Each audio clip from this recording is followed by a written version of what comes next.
Is Mr. Canales on the floor of the House?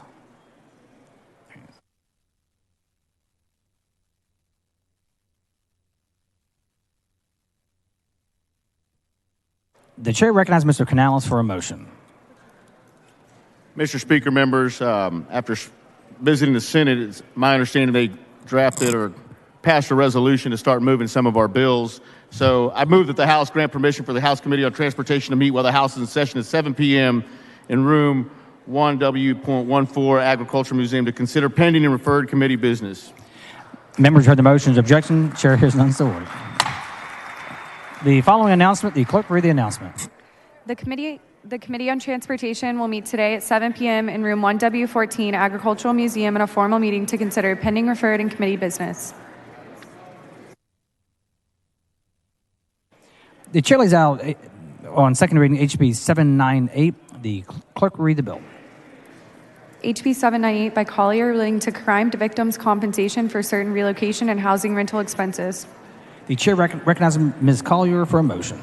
Thank you, Mr. Speaker. Members, I want to thank Representative Mary Gonzalez and Representative Liz Campos because this bill has already passed. So I move to postpone further consideration of House Bill 798 until January 1st, 2024. No, wait, 21st. 2024. Members heard the motions or objections. Chair hears none, so ordered.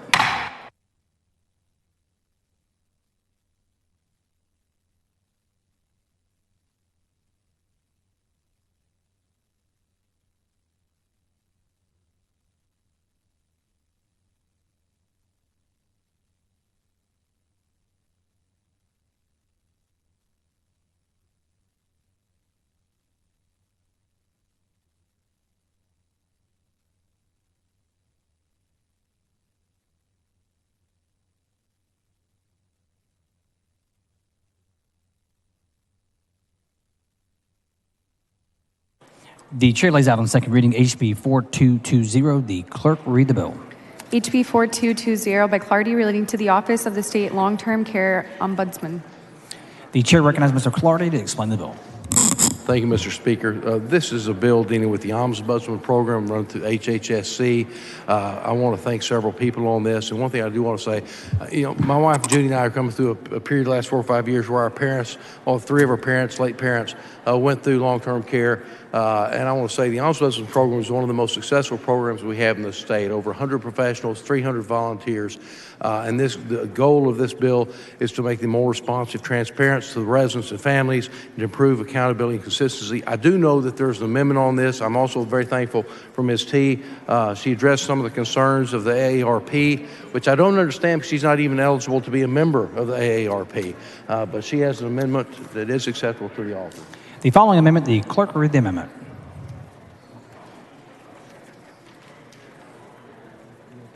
Amendment by Thompson of Harris.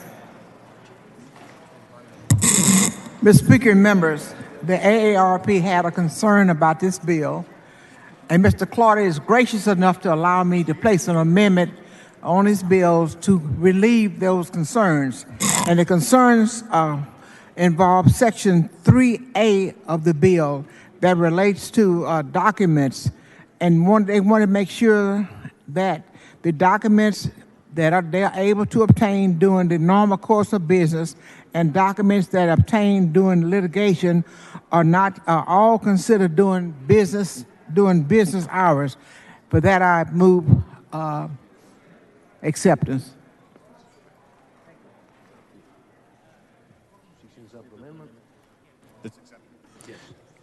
Ms. Thompson sends up an amendment. The amendment is acceptable to the authors. There objection to the adoption of the amendment. The chair hears none. The amendment is adopted. The chair recognizes Mr. Clardy to close on the bill.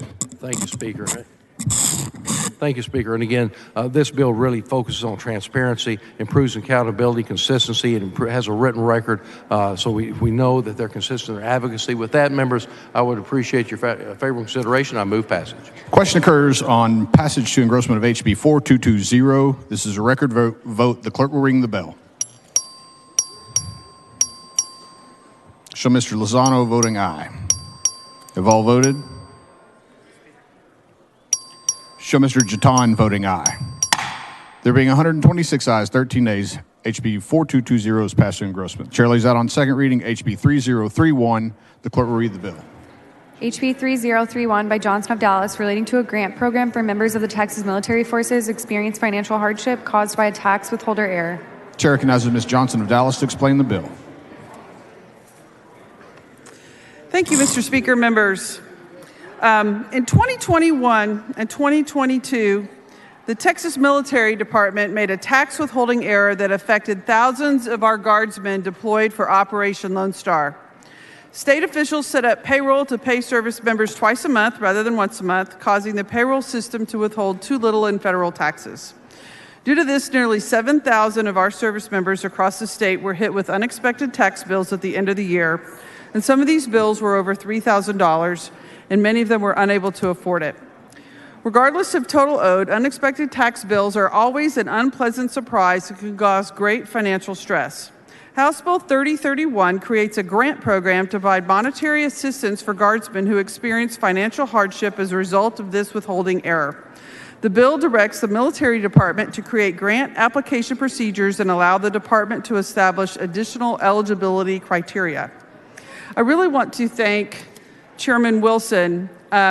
He has exercised extraordinary leadership on this bill and has really helped me a lot and made sure that we had funding in the budget both on the House and the Senate side, because he recognizes how important it is to stand with our service members, and I really want to thank him for joint authoring my bill and his leadership in helping me get this passed, and I move adoption. Is this the one that... Yeah. The chair recognizes Mr. Wilson to speak in favor of the bill. Members, the reason why I'm behind this bill is because we have asked our Texas Military Department to do the impossible. We have moved them to Operation Lone Star in support. And some of you may not know this, but because our systems are antiquated and not set up for this type of mission, essentially we have soldiers who are getting bills from the IRS as much as $7,000 because of accounting errors.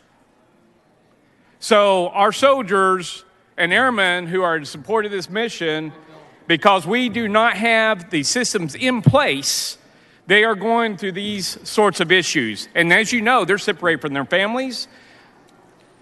There's a tremendous amount of additional income and so forth like that, but to have this bill on top of you at this particular point in time in the tax season is a bad deal. So I am very much in support of this bill, and I recommend that you support our soldiers and airmen who are out there doing the Lord's work. Thank you. The chair recognizes Ms. Johnson of Dallas to close on the bill.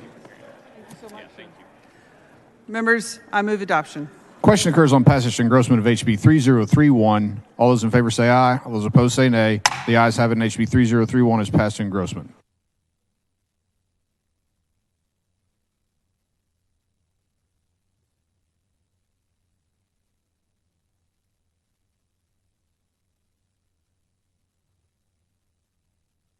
The chair lays out on second reading HB 4413. The clerk will read the bill. HB 4413 by Guillen relating to establishment of a task force to make recommendations for updating the livestock brand registration process. The chair recognizes Mr. Guillen to explain the bill. Thank you, Mr. Speaker. Members, this creates a task force of key stakeholders across industry, associations, law enforcement, and government to utilize the 8 years ahead of the next round of brand registrations to develop a more efficient and more effective process around livestock branding. Move passage. Ms. Goodwin, for what purpose? Will the gentleman yield for some Will questions? the gentleman yield for questions? Yes. The gentleman yields. Thank you, Chairman Guillen. This bill came through our committee, your committee, and at the time it was a little bit rushed, and so there wasn't a great opportunity to ask questions. But I do have some questions, so I hope you will humor me. The bill talks about It cattle came through brand. ag. I think maybe you might be in the ag committee. Yes. Okay, on the ag committee that I'm on. Anyway, the bill deals with cattle brands. Right. And I think the problem is that there's duplicate cattle brands, and so this task force is going to figure out. Yeah. So what happens is that every county has their own system, and for people that have a cattle brand and have cattle in several different counties throughout the state, every 10 years they've got to go re-register their cattle brands. And so that creates a big undue, process for them having to go to every county where they've got cattle and re-register their brands. And so that's what we're trying to figure out. We're trying to come out with a statewide system to make it to where no matter where you are in which county in the state, you can figure out whose cattle these belong to. So I guess upon reading it, I was thinking this seems like a private sector issue of duplicate cattle brands. But I guess what you're saying is that there is oversight in the public sector over the private sector. And so we have to make sure that the counties are talking together.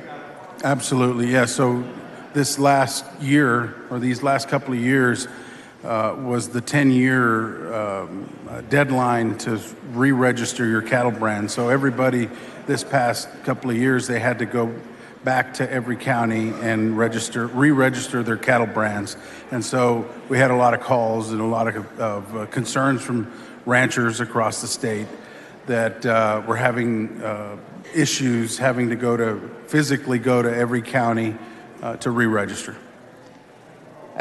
So why would they have to go to multiple counties? Because you go to the county where your cattle are. And so if you've got a ranch in one county, you got to go to that county courthouse. If you've got a ranch in another county, you got to go to another county courthouse in that county, even if it's the same brand. So I guess you're talking about ranchers that have ranches that extend over more than one county? Right. Okay. Or have multiple ranches or multiple pastures. So I guess my other question when I saw the bill was it does have a fairly substantial fiscal note. And so looking at it, that it's for 3 employees, it to me seems like it's a relatively small problem, and that seems like a lot of money to put to that problem. Maybe you can explain it to me why that's necessary. Yeah, I agree with you. I wouldn't have thought that it should take a fiscal note, but I don't work over there, so. All right. Well, thank you for trying. All right. Move passage. Question occurs on passage to engrossment of HB 4413. All those in favor say aye. All those opposed say nay. The ayes have it, and HB 4413 is passed to engrossment.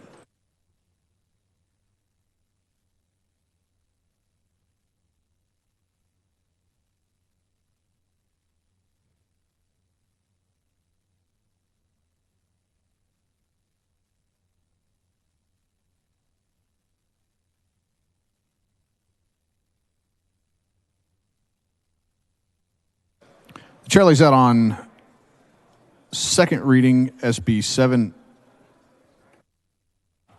Back it up, members. Members, the next bill on the calendar is HB 2211. The Senate companion is over and eligible. The chair lays out on second reading SB 784. The clerk will read the bill. SB 784 by Birdwell, relating to the exclusive jurisdiction of the state to regulate greenhouse gas emissions in the state and the express preemption of local regulation of those emissions. The chair recognizes Representative Landgraf to explain the bill. Thank you, Mr. Speaker. Members, this bill creates a unified and consistent regulatory framework for GHG emissions. And unless there are any questions, I move passage. All right. Ms. Goodwin, for what purpose? He says he will yield for questions. I will. He yields for questions. Thank you, Representative Landgraf. Your bill states that the state should have exclusive jurisdiction over the regulation of greenhouse gas emissions. I am not sure about exclusive, but I do agree that the state should have jurisdiction over the regulation of greenhouse gases. Mm-hmm. And so I would like to know what steps the state is taking to regulate greenhouse gases.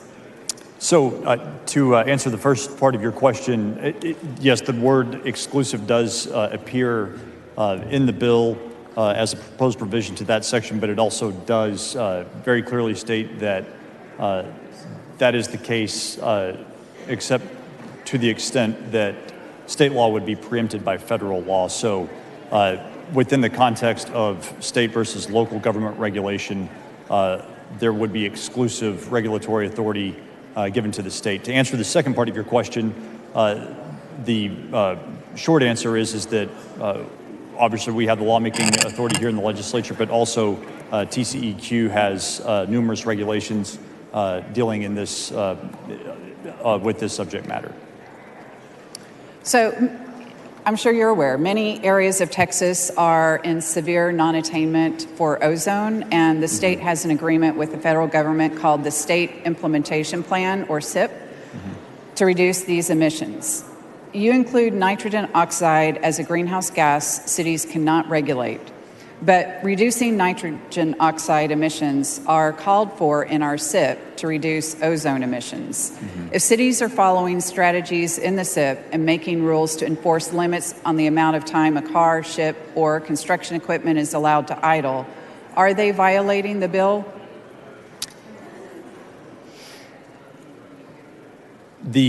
Well, to simply answer the question, if that's a regulation that is already established at the state level, and in the case of NOx emissions, that is the case, especially in the non-attainment areas or near non-attainment areas that you referenced, where state law already applies. In terms of, and I want to be clear, we're talking simply about the regulation of greenhouse gas emissions. There can be programs that are in place at local levels that either allow for grant funding. There can be notification campaigns. There can be advocacy campaigns that some municipalities and other local political subdivisions engage in. That is not prohibited under this bill. This bill simply states that state regulation basically has primacy over local regulations when it comes to greenhouse gas emissions specifically. So what you said, local jurisdictions can still implement programs. Okay. Some cities have worked toward cleaner air by installing additional air monitors, building out EV charging infrastructure and mass transit options, and ensuring new buildings are energy efficient.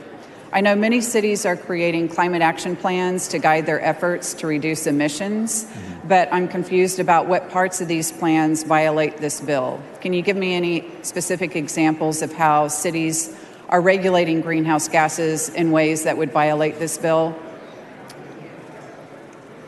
So you're asking two different questions there. I'll answer the second one first.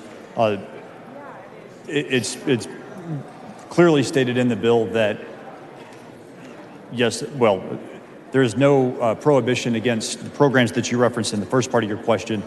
The second part, the violative local statutes would be any that seek to regulate greenhouse gas emissions in a way that is different from what the state currently does, or what the state would do in that arena. So basically, they just have to fall in line with whatever the state says is appropriate. Yeah, I mean, it's just saying that the state is the regulatory authority when it comes to greenhouse gas emissions. So many cities are increasing recycling and diverting organic waste from their landfills to reduce emissions. Would this bill affect cities' efforts to divert their organic waste to reduce methane emissions? Just based on the way that you've described those programs, no. I'm sorry, say that again. Based on the way that you've described those programs, I would say no. So they could still continue those? Based on the way that you've described them, yes. All right. Cities are making investments to add rooftop solar to city facilities, replacing city fleets with cleaner vehicles, and investing in weatherization. These investments ultimately save the city's money while they reduce greenhouse gas emissions. Does your bill negate these important investments the cities are making? Based on the way that you've described those, I would say no. Okay. Some cities have closed areas of their downtown to vehicle traffic to reduce congestion and improve safety and quality of life for their citizens. This is also has the benefit of reducing greenhouse gas emissions. Is banning road traffic through parts of a city considered regulation of greenhouse gases? It's possible that that could be, yes. Does this bill in any way prevent cities from creating climate action plans with the goal of reducing greenhouse gases? Just based on the face of that description, I would say no. So they can still have climate action plans? There's a very bright line distinction here between those climate action plans and then the direct regulation of GHG emissions. Okay. Do we need a unified and coherent system for addressing climate change and regulating greenhouse gas emissions in Texas? And I hope let me start that one again. We do need a unified and coherent system for addressing climate change and regulating greenhouse gas emissions in Texas. And I hope that this will be something we focus on in the months ahead. However, until the state has a comprehensive plan for greenhouse gas regulation, I believe we should allow our cities to enact ordinances that work to protect the citizens of those cities, to protect the environment, and to ensure we have clean air and are reducing our output of greenhouse gases. Mr. Speaker, I move that we reduce to writing the conversation between Representative Landgraf and myself and put them in the journal. Members, you've heard the motion. Is there objection? The chair hears none. The motion is adopted. The chair recognizes Mr. Landgraf to close on the bill. Thank you, Mr. Speaker. I move passage. Question occurs on passage to third reading of SB 784. This is a record vote. The clerk will ring the bell. Show Mr. Landgraf voting aye.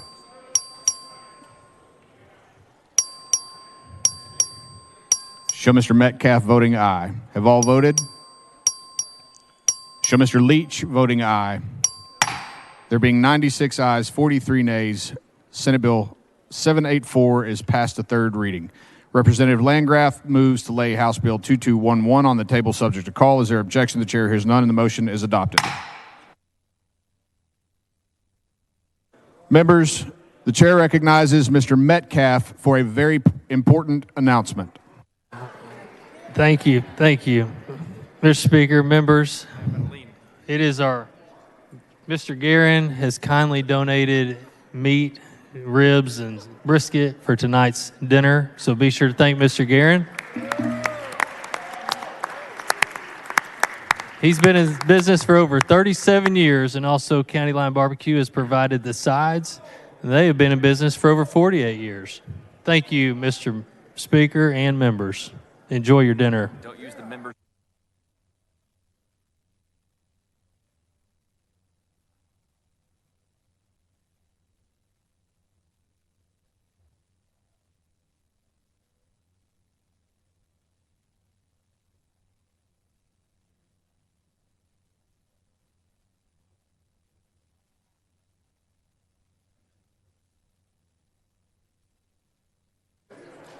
Members, there's no objection. The House will stand in recess until 6:50 p.m.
The House will come to order. Is Ms. Campos on the floor of the House?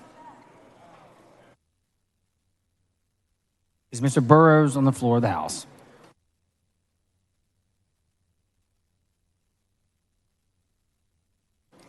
The chair recognizes Mr. Burrows for a motion.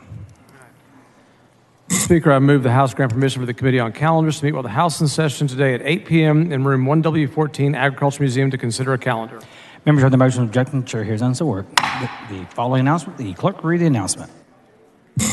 The Committee on Calendars will meet today at 8 p.m. in room 1W14, Agricultural Museum, in a formal meeting to consider a calendar.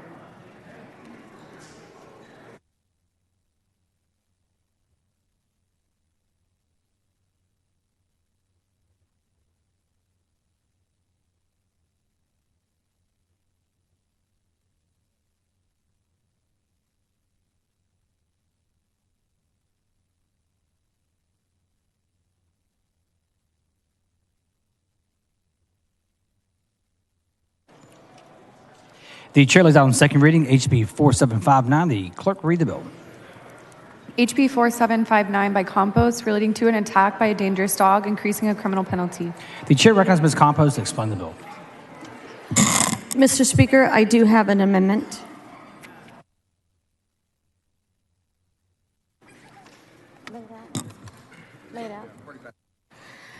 The amendment is bracketed to Bexar County, and this.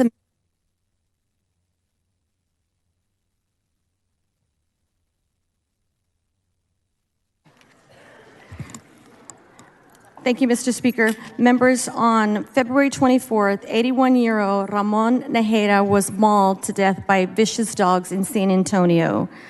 On countless occasions, neighbors reported these vicious dogs to the local authorities with no success of a proper investigation. The bill instructs local animal authorities to investigate reports of dangerous dogs and increase criminal penalties for irresponsible dog owners. And I have an amendment. The following amendment, the clerk will read the amendment. Amendment by Campos. The chair recognizes Ms. Campos to explain the amendment. The amendment is bracketed to Bexar County, and this amendment makes a minor change requested by the City of San Antonio. I move adoption. Ms. Campos sends an amendment. The amendment is acceptable to the author. Objecting to the amendment, chair hears none. The amendment is adopted. The chair recognizes Ms. Campos to close on the bill. I move passage. The question occurs on passage and engrossment HB 4759. This is a record vote. The clerk will ring the bell. Show Ms. Campos voting aye. Show Mr. Leach voting aye. Dr. Buckley voting aye.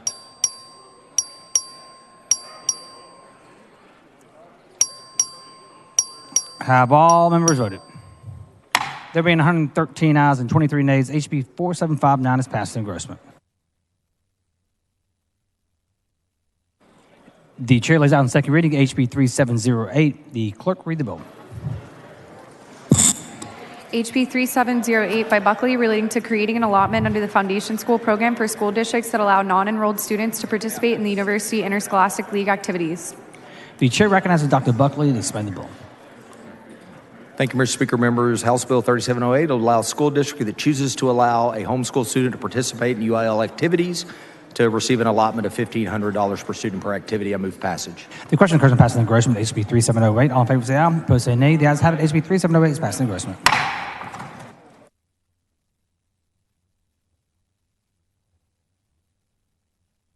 The chair lays out on second reading HB 3826. The clerk read the bill. HB 3826 by Toth, relating to the time for issuance of a municipal building permit. The chair recognizes Mr. Toth to explain the bill. Mr. Speaker, Ms. Hinojosa, for what purpose? I raise a point of order against further consideration of House Bill 3826 under Rule 4, Section 32C2, that the bill analysis is substantially and materially misleading. Please bring your point of order down front.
The point of order has been withdrawn. The chair recognizes Mr. Toth for a motion. Mr. Speaker, members, I move to postpone further consideration of House Bill 3826, which was such a really wonderful bill, but it died an early death, until April 1st, 2024. Members of the motion, Move objection, passage. chair hears none, so ordered.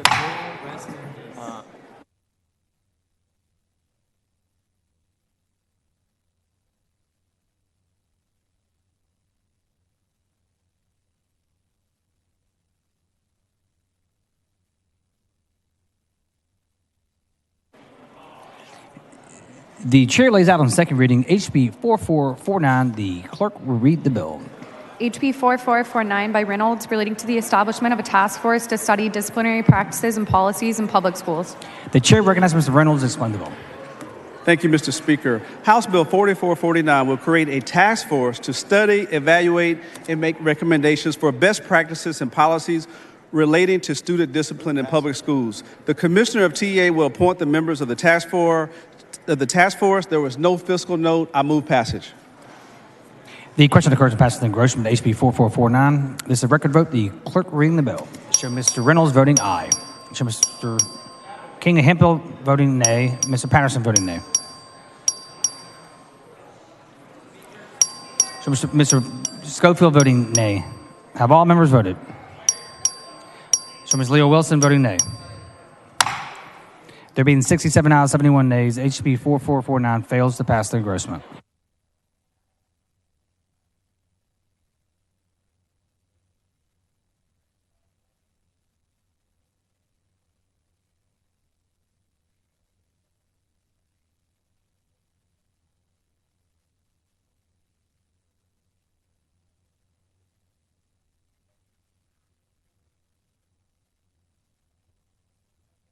Members, verification vote has been requested. A verification vote has been granted.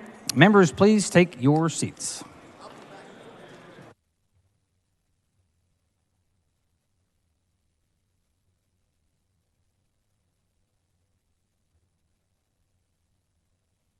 Members, please take your seats.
Members, please take your seats.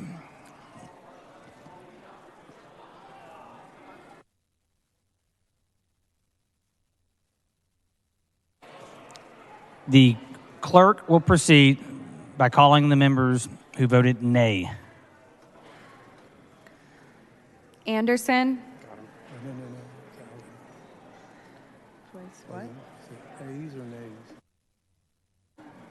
Ashby.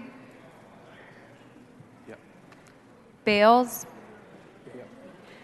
Bell of Montgomery. Bell of Kaufman. Bell of Kaufman.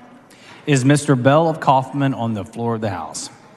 Temporarily strike his name. Buckley. Is Dr. Buckley on the floor of the House? Temporarily strike his name. Baumgartner. Burns. Burrows. Button.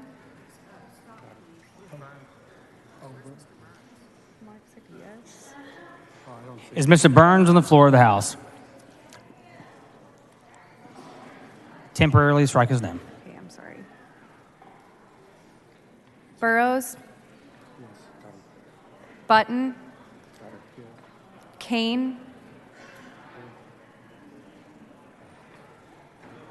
Is Mr. Kane on the floor of the House? Capriglione,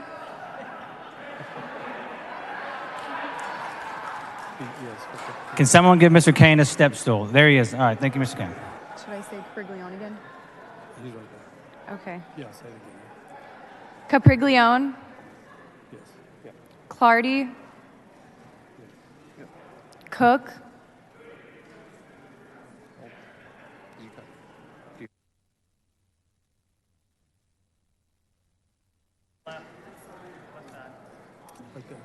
Craddock, Darby, Dean, De Ayala, Durazio,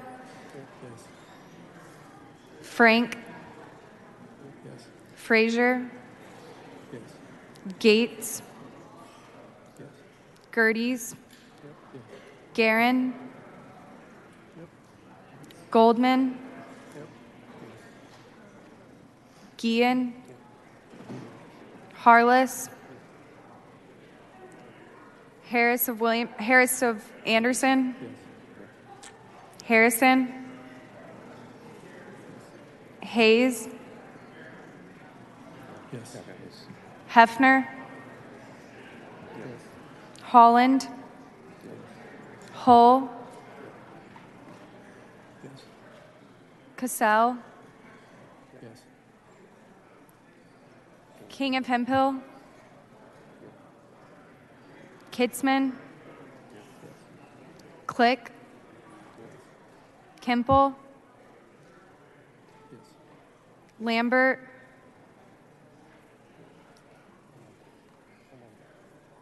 Is Mr. Lambert on the floor of the House? Temporarily strike his name. Landgraf, Leach, Leo Wilson, Lujan, Metcalf, Meyer, Morrison, Morrison, Is Ms. Morrison on the floor of the House? Temporarily strike her name. Murr, Noble, Oliverson, Orr, Patterson, Paul, Price, Rainey, Schaefer, Schatzline, Schofield,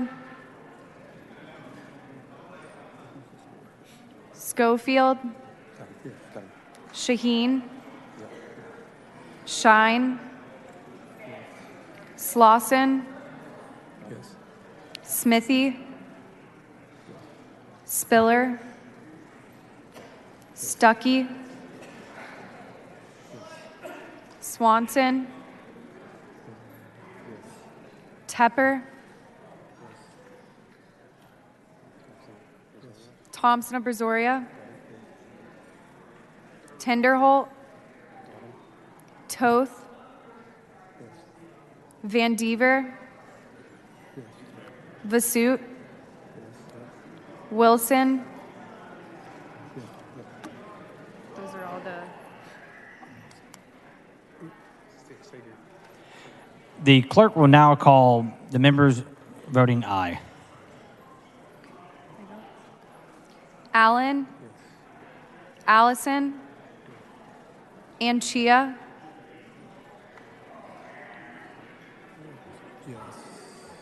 Anchia,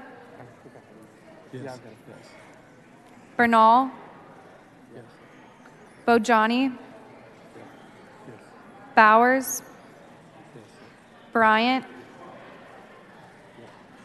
Busey, Campos, Canales, Cole. Cole. Is Ms. Cole on the floor of the House? Temporarily strike her name. Collier. Cortez. Cunningham. Davis. Dutton. Dutton. Is Mr. Dutton on the floor of the House? Temporarily strike his name. Flores. Gomez. Garcia. Is Ms. Garcia on the floor of the House? Temporarily strike her name.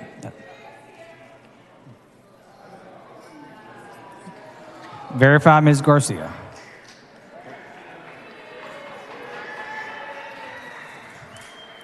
Gervin Hawkins. Gonzalez of Dallas. Gonzalez of El Paso. Goodwin. Goodwin. Guerra.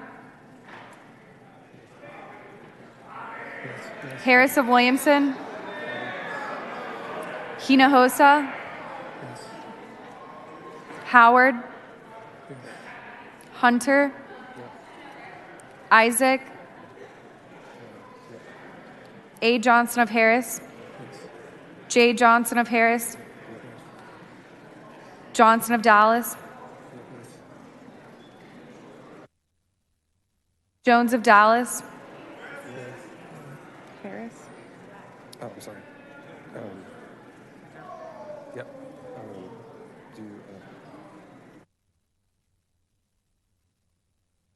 Harris. Yeah, she's there. King of Uvalde. Lalani.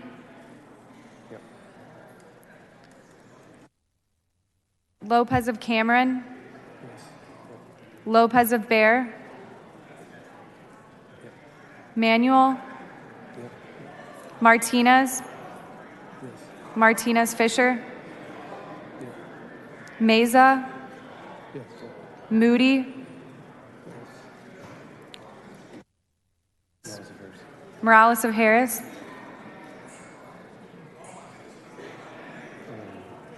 Yeah, I got it. Morales of Maverick. Morales Shaw. Munoz. Niave Criado. Ordaz. Ortega. Perez. Plisa. Plisa. Is Ms. Plisa on the floor of the House? Temporarily strike her name. Ramos. Raymond. Reynolds. Romero. Rose. Rosenthal. Tallarico. Theory. Timish. Thompson of Harris. Troxclair. Turner. Vo. Wu. Zwiener.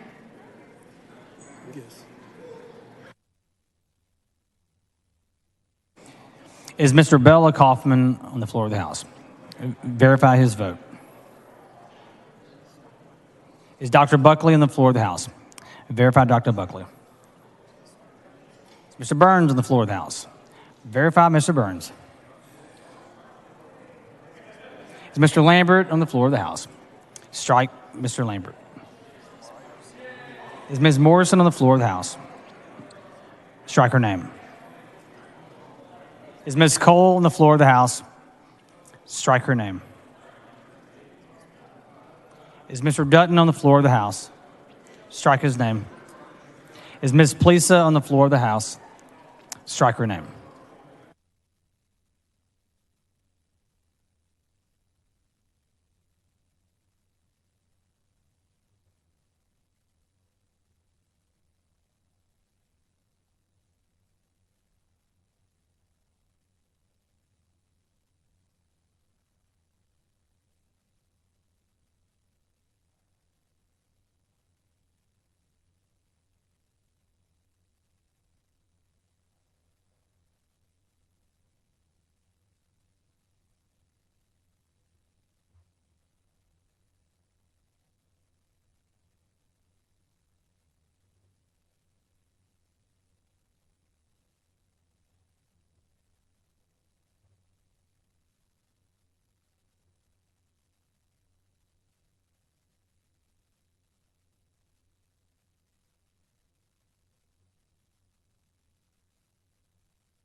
Members, the following member has informed the chair that he intended to vote nay. His machine malfunctioned.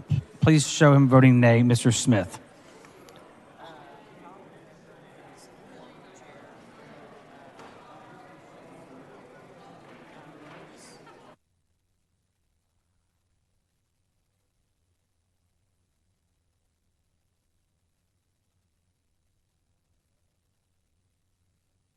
The following member informed the chair that his machine malfunctioned. Please show Mr. Burns voting aye.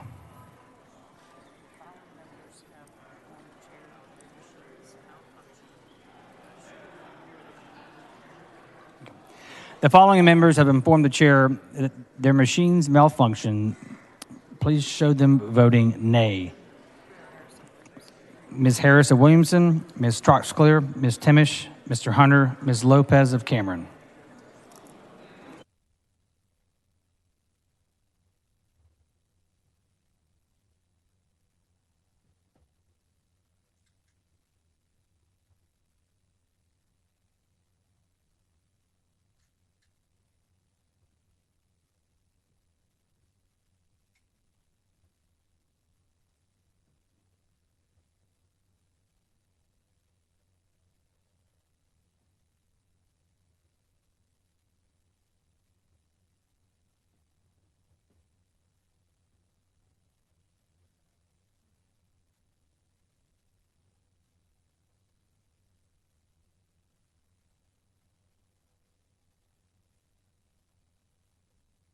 Members, the verification has shown the final vote as 60 ayes, 74 nays. HB 4449 fails to pass the engrossment.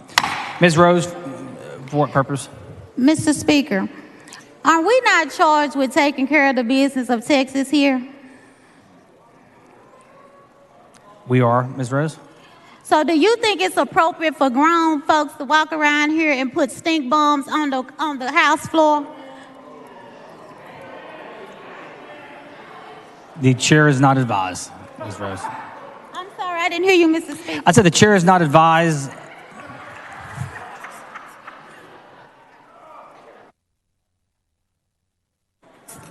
Well, it's my job to advise you that stink bombs are being placed on this House floor. Well, Ms. Rose, you always smell like a rose to us, so we're not going to accuse you of that. So.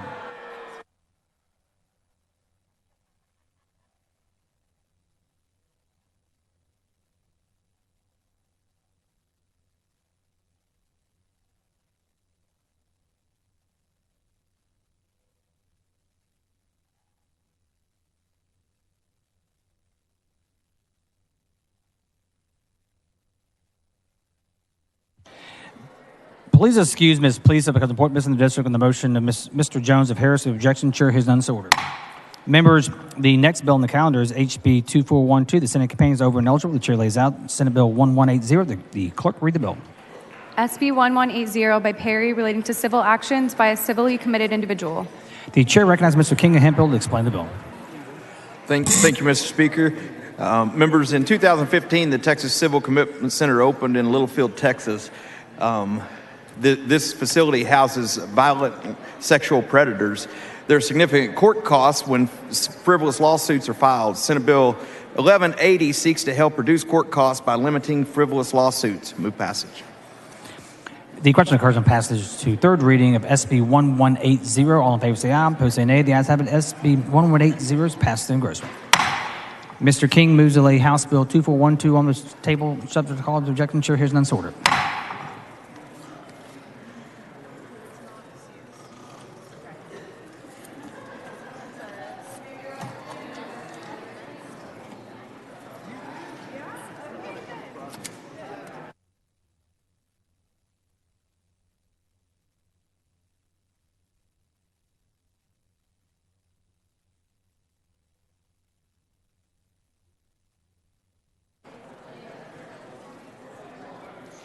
The chair lays out on second reading HB 1443. The clerk will read the bill. HB 1443 by Slauson relating to the operation of a wind-powered generation facility near a joint-use airport. The chair recognizes Ms. Slauson to explain the bill. Thank you, Mr. Speaker and members. Mr. Speaker, Mr. Bryant, for what purpose?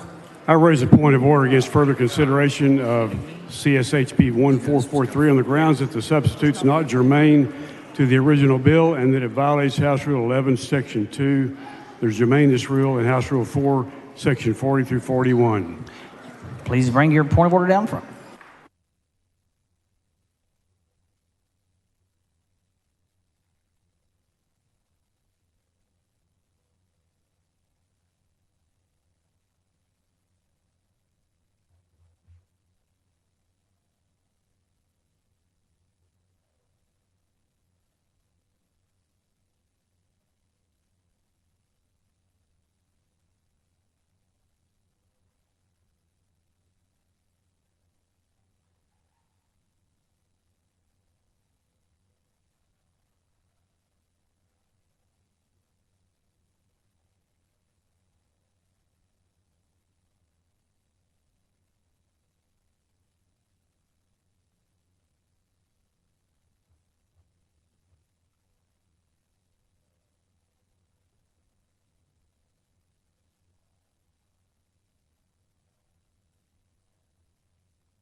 The point of order has been withdrawn. The chair recognizes Ms. Slauson for a motion.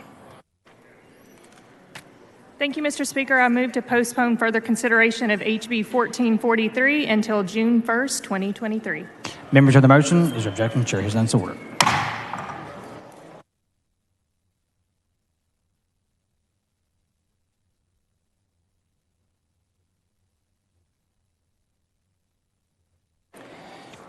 The chair lays out on second reading HB 4250. The clerk read the bill. HB 4250 by Lalani relating to the right of the clerk of a court to deduct from the amount of the excess proceeds from an ad valorem tax sale of property the cost of postage for sending to the former owner of the property a notice of the owner's rights to claim the proceeds. The chair recognizes Dr. Lalani to explain the bill. Thank you, Mr. Speaker. Members, this bill would reduce the cost of postage that are imposed on our county budgets by allowing the district clerk to deduct the cost from excess proceeds from the property owner ad valorem tax sales. Thank you, Mr. Speaker. I move for passage. The question occurs on passage of the engrossment. HB 4250. All in favor say aye. Opposed say nay. The ayes have it. HB 4250 is passed in engrossment. The chair lays out on second reading HB 2615. The clerk will read the bill.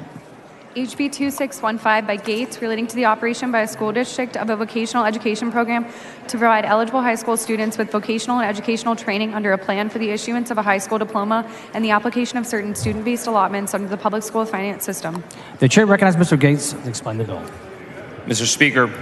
Mr. Wu, for what purpose? Mr. Speaker, I raise a point of order against further consideration of House Bill 2615 under Rule 4, Section 32C3 on the grounds that the bill analysis is inaccurate.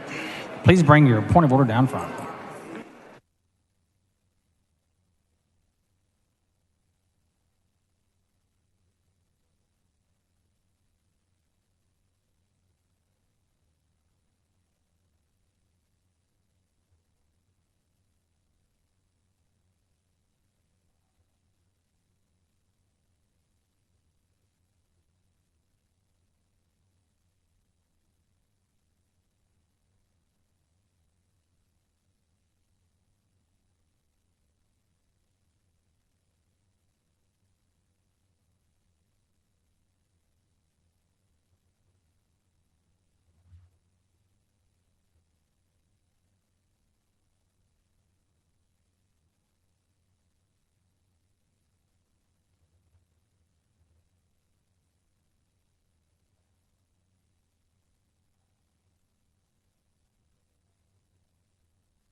The point of order has been withdrawn. The chair recognizes Mr. Gates for a motion.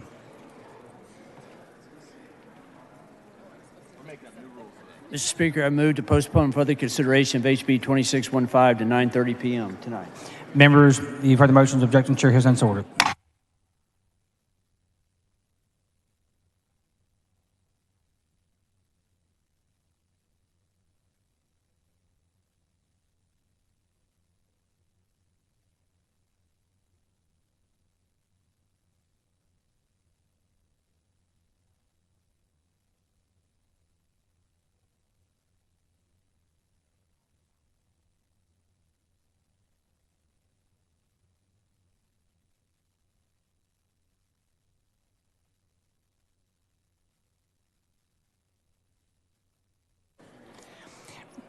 Please excuse Ms. Cole because important business in the district. The motion, Mr. Turner's objection, chair hears none, so ordered.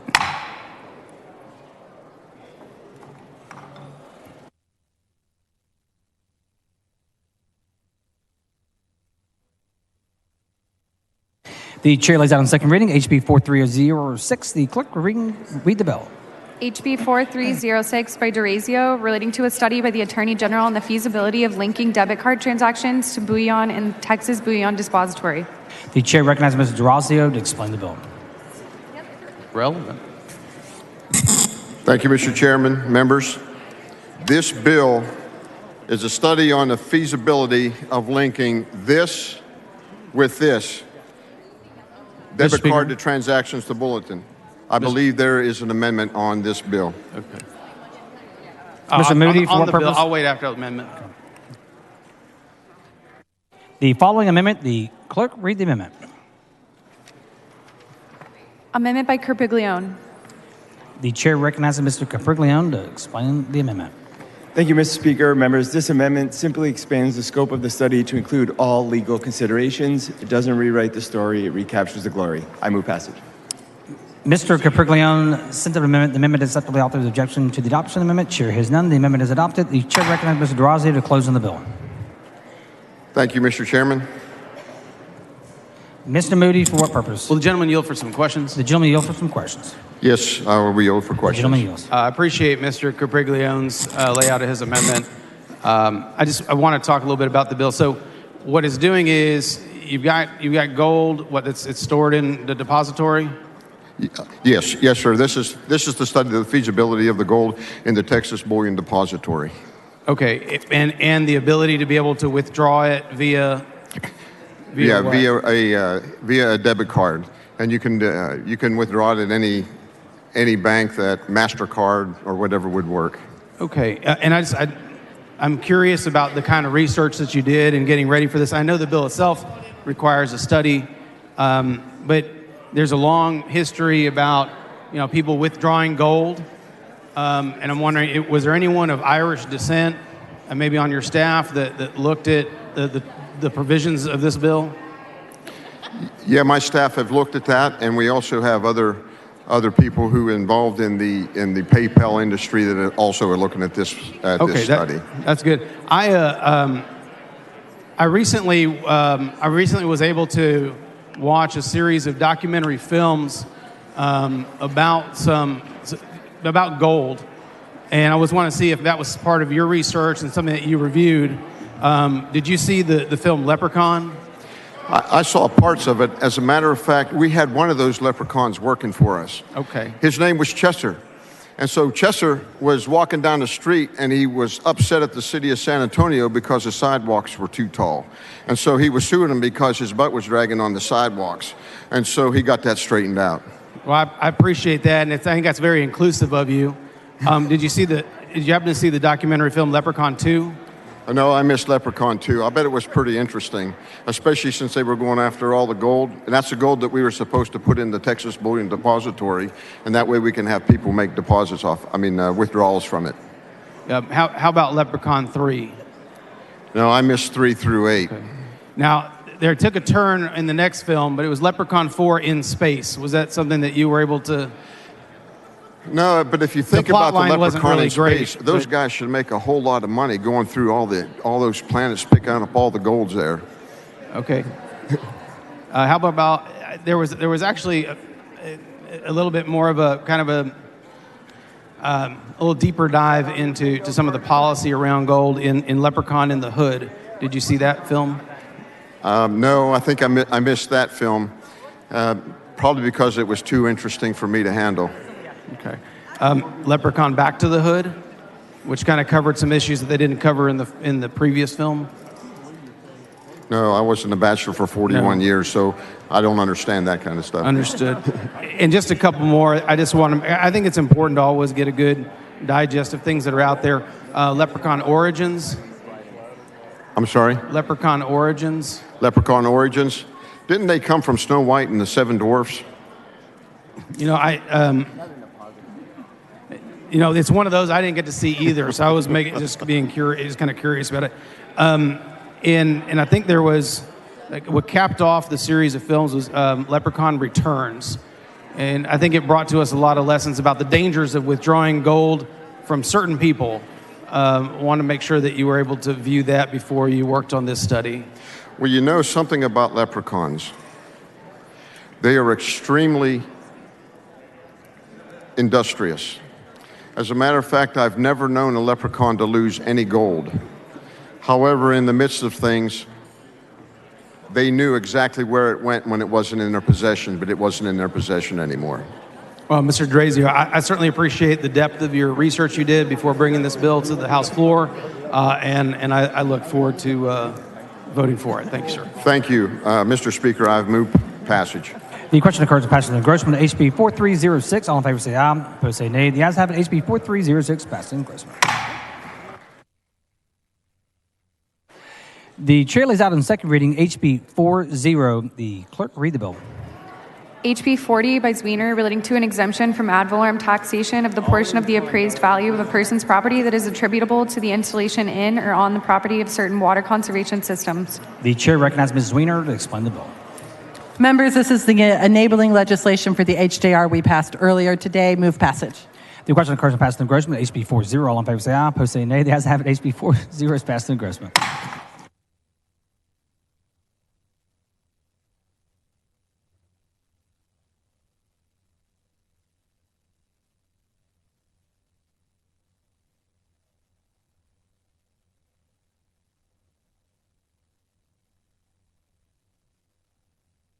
The chair lays out on second reading HB 3464. The clerk read the bill. HB 3464 by Cassell relating to creating the criminal offense of tampering with a correctional facility tablet device. The chair recognizes Mr. Cassell to explain the bill. Thank you, Mr. Speaker. Members, HB 3464 creates a clear and concise offense when individuals violate issued technology. I move passage. The question occurs on passage of engrossment HB 3464. There's a record vote. The clerk reading the bill. Show Mr. Cassell voting aye. Have all members voted? So Ms. Lawson voting aye. Have all members voted? There have been 110 ayes and 23 nays. HB 3464 is passed to engrossment.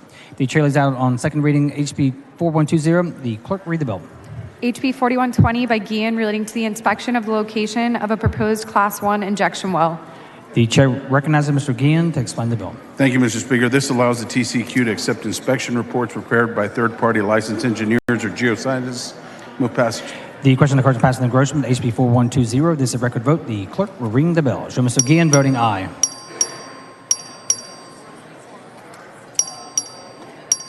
Have all members voted?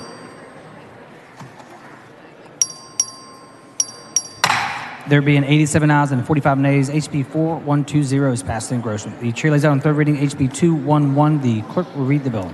HB 211 by Gonzalez of El Paso relating to the regulation of child care facilities and registered family homes providing services to children with disabilities or special needs. The chair recognizes Ms. Gonzalez of El Paso to explain the bill. Thank you, Mr. Speaker. Members, House Bill 211 would enact recommendations from the Governor's Committee on People with Disabilities report on the 88th Legislature improving child care for young children with special needs, and I have a perfecting amendment. The following amendment, the clerk read the amendment. Amendment by Gonzalez of El Paso. Thank you, Mr. Speaker. This perfecting amendment focuses, clarifies, and reduces the scope of the bill. This includes the recent accounting for HHSC rule changes and clarifying that the bill only applies to regular care settings and not residential daycare. Mr. Speaker, I move adoption of my amendments. Ms. Gonzalez, the amendment is acceptable. The author's objection to adoption amendment. The chair has done. The amendment is adopted. The chair recommends Gonzalez of El Paso to close on the bill. Members, this bill is about special education kids and having access to childcare. Thank you for all the people who helped me make sure that the bill reduces scope, and especially Chairman Frank, who is a rock star and one of my favorite chairmen, but not my favorite chairman. I have lots of favorite chairmen. And I move passage.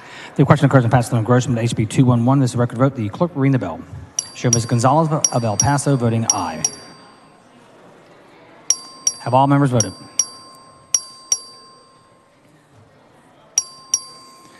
There being 83 ayes and 51 nays, HB 211 is passed in engrossment. The chair lays out on second reading HB 4518. The clerk will read the bill. HB 4518 by Cook relating to the authority of a court to grant a motion for resentencing in certain criminal cases. The chair recognizes Mr. Cook to explain the bill. Thank you, Speaker. Members, this is the enabling legislation for HJR 172 that we passed yesterday, thankfully, with 130 members voting in support, and I would appreciate your support of this bill and move passage. The question occurs on passage of engrossment to HB 4518. All in favor say aye. Opposed say nay. The ayes have it. HB 4518 is passed in engrossment. The chair lays out on second reading HB 601. The clerk will read the bill. HB 601 by Jatan relating to deceptive, unfair, or prohibited practices by an insurer. The chair recognizes Mr. Jatan to explain the bill. Thank you, Mr. Speaker. House Bill 601 creates stronger statutory incentives for claims to be paid for by insurance companies upfront. Move passage. The question occurs on passage of engrossment HB 601. There's a record vote. The clerk will ring the bell. Show Mr. Jatan voting aye.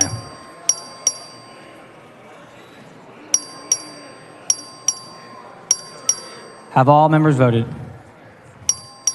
There have been 114 ayes and 21 nays. HB 601 is passed in engrossment. The chair lays out on third reading HB 994. The clerk will read the bill.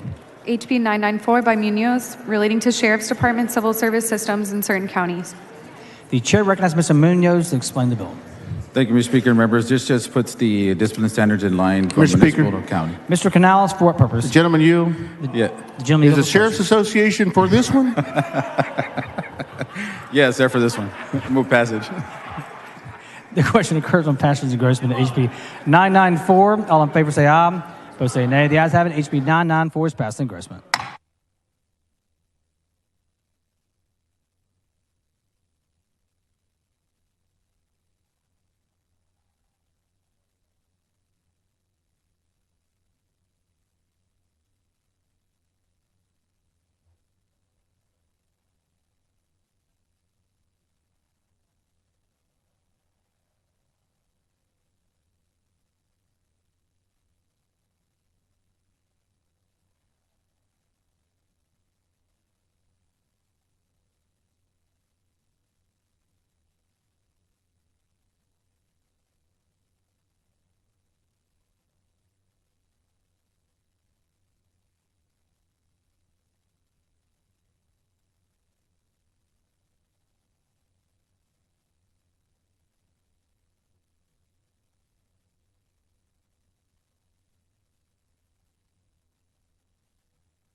The chair lays out on second reading SB 773. Sorry, members. The next bill on the calendar is HB 638. The Senate companion is over and eligible. The chair lays out on second reading SB 773. The clerk read the bill. SB 773 by Parker relating to access to certain investigational drugs, biological products, and devices used in clinical trials by patients with severe chronic diseases. The chair recognizes Mr. Toth to explain the bill. Speaker, members, this bill seeks to clarify individuals suffering from chronic disease and have some access to investigational treatment, and I have an amendment. The following amendment, the clerk read the amendment. Amendment by Toth. The chair recognizes Mr. Toth to explain the amendment. This is a simple perfecting amendment. It's acceptable to the author. Mr. Toth said the amendment is acceptable to the author. Objecting to the adoption of the amendment. The chair has done the amendment is adopted. The chair recognizes Mr. Toth to close on the bill. I have another amendment. The following amendment, the clerk read the... Sorry. The following amendment, the clerk read the amendment.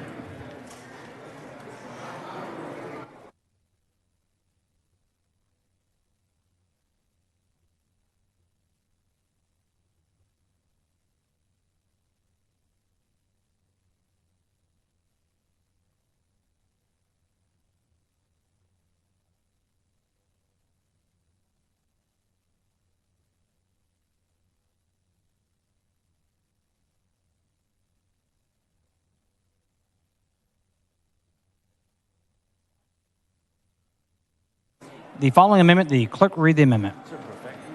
Amendment by Toth. The chair recognizes Mr. Toth to explain the This is an amendment. agreed amendment that tightens the scope of the law. Move Ms. passage. Hinojosa, for what purpose? Will the gentleman yield for questions? The gentleman Yes, yield for ma'am. questions. Representative Toth, this is a one-page amendment. I'm trying to understand what it does and how it interacts with the bill. Can you please explain? Can you please explain what this amendment does and how it interacts with the bill? On page 3, line 16, between significant and functional insert mental and. On page 6, strike line 16 and 70, substitute the following. The recommendation is to the requirements of this chapter and rules adopted under this chapter. No, I'm looking at an amendment that is much longer. It talks about chromosomes with virilization. What is this? You're on the wrong amendment, bro. Oh, Mr. she said Speaker. the first one. No, she said the first one. Call point of order for the consideration of this amendment, Rule 11, Section 2. Please bring your point of order down front. She's on the...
The point of order has been withdrawn. The amendment has been withdrawn. The chair recognizes Mr. Toth. Move passage. Mr. Speaker, Ms. Weiner, for what purpose? will the gentleman yield for some questions?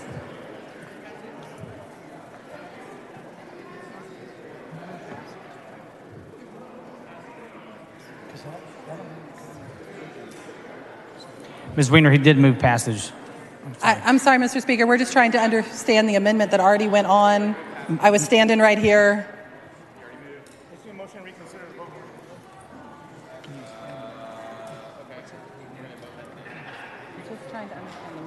What is The gentleman yields for questions for the previously adopted amendment. Thank you.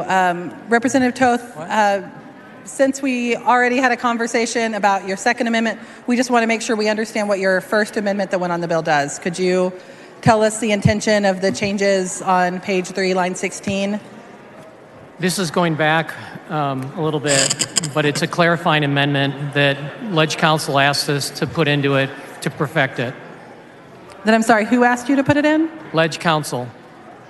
Okay. And what is the effect of that? You'd have to ask Ledge Council.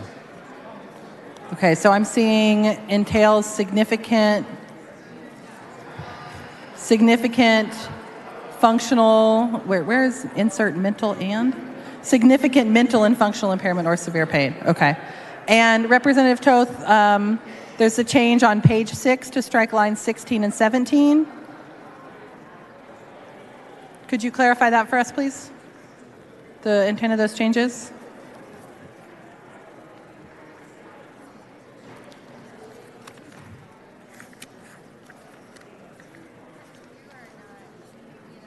It looks like we're doing a change Page to 6. Yes. Again, that was struck from the language. It only goes to line 16 on page 6. Okay, and then we're adding the recommendations meet the requirements of this chapter. Is there a reason we're substituting the rules under this chapter instead of the medical standard of care? It was what was asked for us by Ledge Council, and we accepted it. Okay. Thank you, Representative Toth. Thank you. Move passage.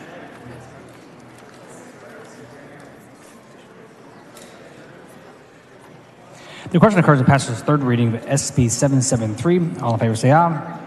Opposed say nay. The ayes have it. SB 773 is passed at third reading.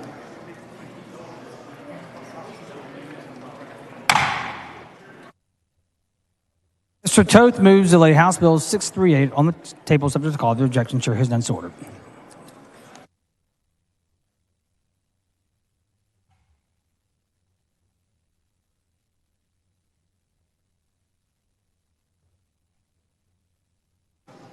The chair lays out on second reading HB 4083. The clerk read the bill. HB 4083 by Goldman relating to the availability of certain working papers and electronic communications of certain administrative.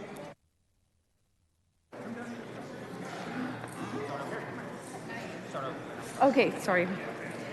HB 4083 by Goldman relating to the availability of certain working papers and electronic communications of certain administrative law judges and technical examiners under the public information law. The chair recognizes Mr. Goldman to explain the bill. Right there. Thank you, Mr. Speaker. Luke and I are here to pass House Bill, what is it? 4083. 4083. It aims to correct a gap in the Public Information Act for the Railroad Commission. And we... Huh? Say move passage. No, he said point of order. Say move passage. Move passage. Move passage, all right. The question occurs on passage to engrossment of HB 4083. A record vote has been requested. The clerk ring the bell. Show Mr. Goldman voting aye.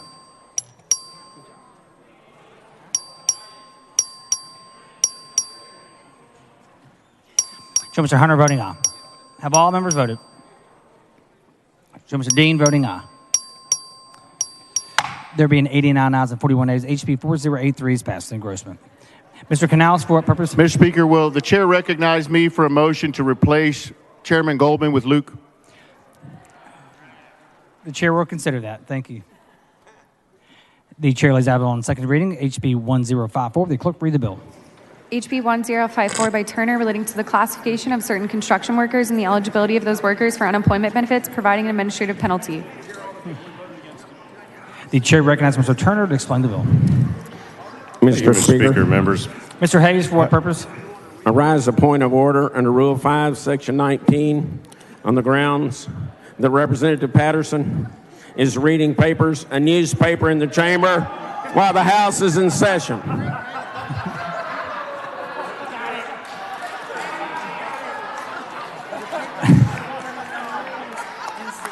That is not a valid point of order. The chair recognizes Mr. Turner to explain the bill. Thank you, Mr. Speaker, members. House Bill 1054 equips the Texas Workforce.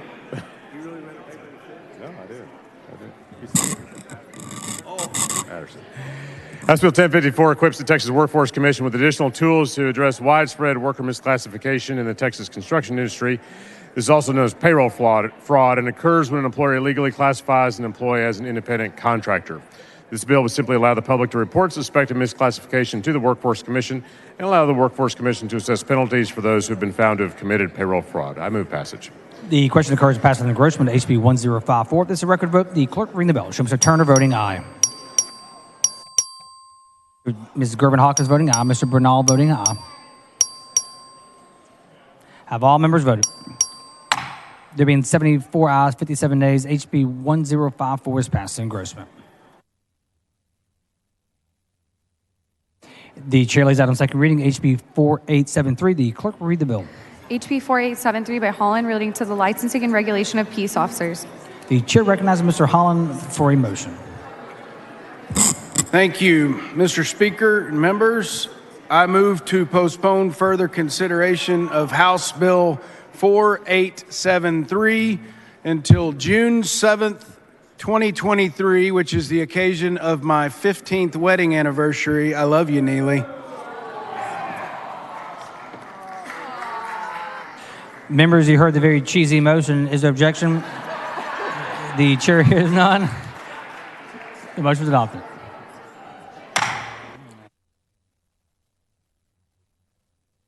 The chair lays out on second reading HB 1170. The clerk read the bill. HB 1170 by Gervin Hawkins relating to policies and standards for providing legal representation to indigent defendants in certain capital felony cases. The chair recognizes Ms. Gervin Hawkins to explain the bill. Thank you, Mr. Speaker, members. House Bill 1170 is a real important bill. What it does is, as we all know, many defendants in the capital defense cases that are indigent and cannot afford to hire representation to demand their life in the court of law, I understand that capital punishment is a sensitive issue. And the reality is this: House Bill 1170 proposes to enable us to develop adequate number of attorneys for indigent defendants in the state of Texas. Currently, the only way you can work on capital cases is if you've had previous experience. What this bill does is allow us to train up individuals, put together a committee, and be able to qualify more attorneys to do capital defense cases. Members, it's called building the bench. We want to make sure that we can move these cases and we have qualified lawyers and not just wait on those that have had the experience, but those that are highly qualified. With that, Mr. Speaker, I move passage. The question occurs to pass the engrossment of HB 1170. All in favor say aye. Opposed say nay. The ayes have it. HB 1170 is passed the engrossment. The chair lays out on second reading HB 1215. The clerk will read the bill. HB 1215 by Cook relating to consideration of criminal history of applicants for public employment. The chair recognizes Mr. Cook to explain the bill. Thank you, Speaker. Members, House Bill 1215 is the Fair Chance Hiring Act, which was passed into law in the federal government in 2019 while President Trump was president, and 35 other states have followed suit, and I would appreciate your support and move passage. The question occurs to pass the engrossment of HB 1215. All in favor say aye. Opposed say nay. The ayes have it. HB 1215 is passed the engrossment. The chair lays out on second reading HB 1537. The clerk will read the bill. HB 1537 by Howard relating to the submission by law enforcement agencies to certain public school personnel of a handle with care notice concerning a traumatic event experienced by a public school student and to certain required training regarding those notices. The chair recognizes Ms. Howard to explain the bill. Thank you, Mr. Speaker. Members, I move to postpone further consideration of House Bill 1537 until June 1, 2023. Members heard the motion. Is there objection? Chair has done so ordered. The chair lays out on second reading HB 1299. The clerk will read the bill. HB 1299 by Noble relating to the signature required on a carrier envelope for a ballot voted by mail, changing the elements of a criminal offense. The chair recognizes Ms. Noble to explain the bill. Thank you, Mr. Speaker. Members, this bill clarifies that a ballot by mail Mr. Busey, carrier for what envelope. purpose? I just had a few questions. Okay. You can lay out first. Thank you. That a ballot by mail carrier envelope is required to have an ink on paper signature and clearly states that a photocopy or electronic signature is not allowed. And if it's used, it is a criminal offense. I want y'all to understand that all of us have our electronic signature out there, and we don't want someone using that to vote for us in a ballot by mail. This just requires that ink on paper be used when you have a ballot by mail. And of course, I've had several questions, and that may be what you're going to ask about. This provision does not apply to someone who under current law is allowed to assist a voter. That's a separate part of the code. So I would be happy to yield for questions. Mr. Busey, for what purpose? Will the gentlelady yield for Will some the gentlelady yield for questions? I will. Thank you, Representative Noble. And I know we had this bill in committee. My biggest hesitation at the time was around some of our individuals with disabilities use a signature stamp. And I just want clarification if they would be able to use that stamp in this bill. So people with disabilities do not currently use a signature stamp. They actually use someone to assist them. That person would use their own ink on paper signature. So there's no and I stamp. guess they could probably have that on there as well. But it's important that someone physically is there that signs that is the actual voter, that will attest that is the actual voter. I guess I'm getting at, like, can the individual that wants to do it but needs to use a signature stamp do that on their own and do the ballot on their own? No, Can they use a and stamp currently with- you're not supposed to anyway. That is, So they can't This use a is to stamp with it. protect an individual's right to make sure that no one else is using that stamp. I mean, it is really for the protection of the voters. Well, I hear you. I'm just worried about that individual wanting to not have to share in this process, but cast this ballot independently and needing to use the signature stamp. Again, as someone that assists a voter in, and I'm assuming that someone that needed to use the stamp would also not have the ability to probably stuff or mail the envelope themselves anyway. So they probably need someone to assist them with that part of that process anyway. They don't necessarily need to look at the ballot to do that, but they do need to make sure that they are verifying on their behalf that it is indeed that voter. When we passed SB 1 last session, we put in an amendment to make sure that we're doing everything we can to make sure individuals with disabilities have access. I want to make sure that we're not adding hindrance here, and I'm afraid if that ink on paper can be interpreted where it has to be a handwritten thing versus a stamp. And So I'm it's confused really about that. important, as someone that served as election judge for 20 years, I really want everyone to vote. That is Sure. my heart, and I know it's yours as well. But we also want to make sure that when the ballot board sees an envelope, a courier envelope, that they're able to ascertain that it was the person that is voting, that it's theirs, and not someone else that's gotten hold of their stamp. I hear it. Thank you, Mr. Speaker. Thank you. Move passage. Mr. Speaker. Ms. Gonzalez, for what purpose? I raise a point of order on further consideration of HB 1299 under Rule 4, Section 32C on the grounds that the bill analysis is inaccurate and misleading. Please bring your point of order down front.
Point of order is withdrawn. Chair recognizes Representative Noble.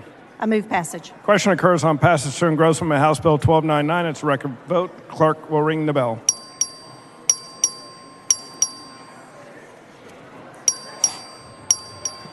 Have all voted?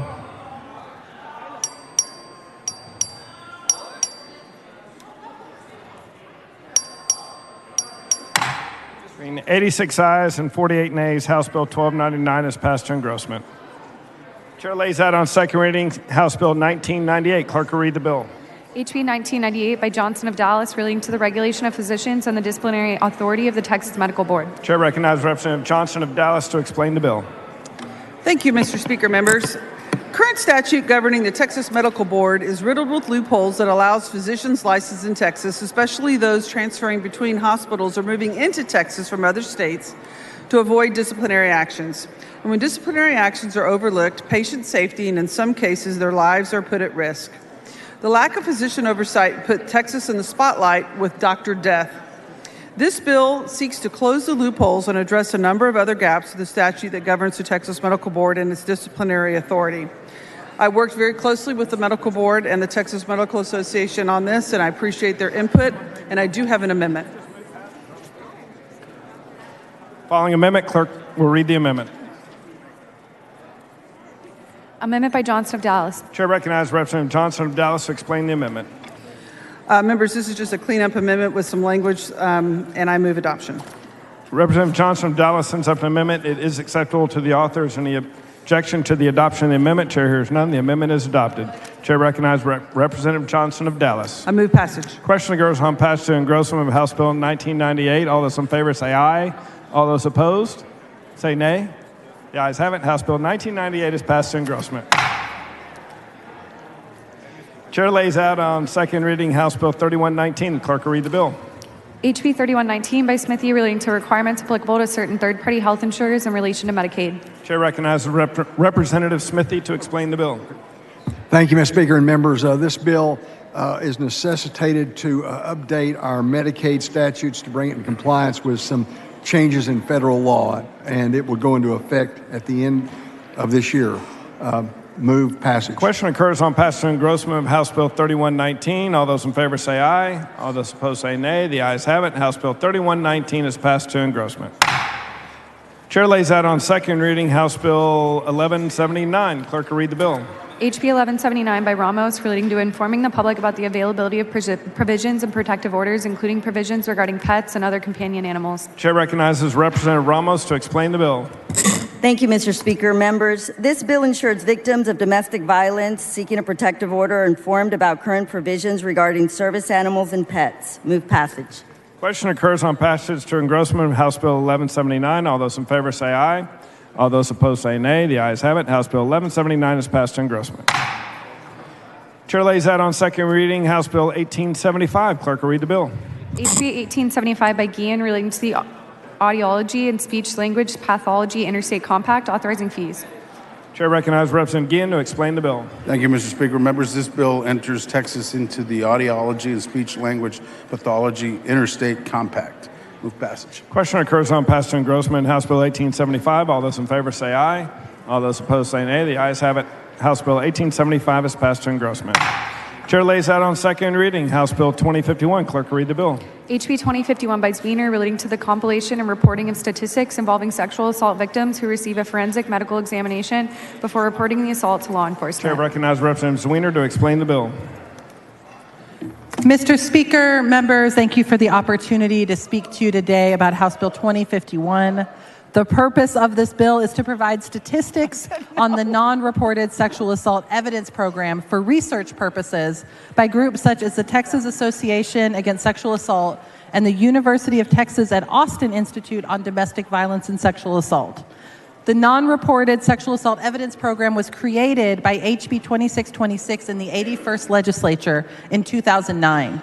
The program allows survivors of a sexual assault to obtain a forensic medical exam and have evidence collected without cost to the victim, even if they are not yet ready to involve law enforcement personnel at the time of its collection. House Bill 2051 aims to bring together a comprehensive report about the use of that program, both so we can provide better information to survivors so they know what their options are, and so that we can understand how to potentially improve the program in the future. Mr. Speaker? Representative Howard, for what purpose? Would the lady yield? Does the gentlelady yield? I am happy to yield for questions, yields for Representative questions. Howard. Thank you, Representative Zwiener. I'm not aware of this, so I'm just trying to get some information here. So this is about getting a forensic exam to be used in the event that you might eventually report? Yes, Representative Howard. So when people are sexually assaulted, sometimes they are ready to go directly to law enforcement, but often they are not. And a program I believe you were engaged in was trying to make sure that we had a process for people to go and get a rape kit and a sexual assault exam done without having to make that report to law enforcement. And that's a great program. We have seen an increase in use over the past years, but we don't have clear patterns about who's using and where and how that would help us potentially make sure the program gets used more. And also we potentially could have some opportunities to find ways to notify victims if their assailant has been involved in another assault that would give them an opportunity. So what this bill does is really trying to collect some good data that will allow us to both get better information out about the program to survivors so they know it's an option, and also to make sure we can improve the program moving into the future. So are these rape kits, the forensic evidence that's collected, are they part of the Track-It system? Yes. Yeah. Okay. So people who have these done and choose not to report are given a tracking number. Mm-hmm. And if they choose to come forward and report, then that tracking number is connected to their record with DPS and forwarded on to law enforcement. And how long is this information kept? I am actually not advised. I do not have that number in front of me. So, but they do have some period of time within which they can choose to report, and the forensic evidence is there if they so choose. Yes, oftentimes a survivor, because more often than not, survivors are actually assaulted by people they personally know and have a relationship with. Mm-hmm. And oftentimes it's a huge barrier for them to want to get someone they know and potentially care about, quote unquote, in trouble. That's a big barrier for a lot of survivors. Another common barrier is the feel of being victim blamed when they come forward, or just questions about whether or not they will actually receive justice when they report. And that's something I'm intimately familiar with. I have friends who never came forward and made a report because they just didn't believe justice would be there. But making sure people get that exam done in a timely fashion after the assault preserves evidence and gives them that option when they do find the courage or the confidence or decide it makes sense in their life to pursue that charge. It makes sure the evidence is preserved so they do have a fair shot at justice.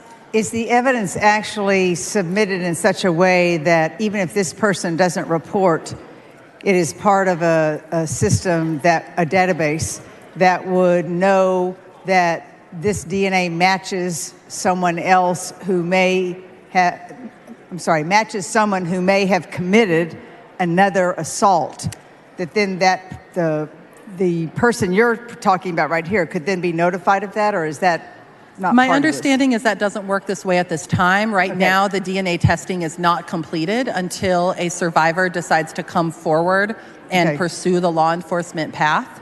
However, that's a change some other states have made, notably Colorado, where they are testing every kit, even for the non-reports, and they're giving survivors multiple options. Right now in Texas, there's just 2 options: report, don't report. And some of them are giving these survivors the third option: notify me if the results of my rape kit flag with another ongoing case.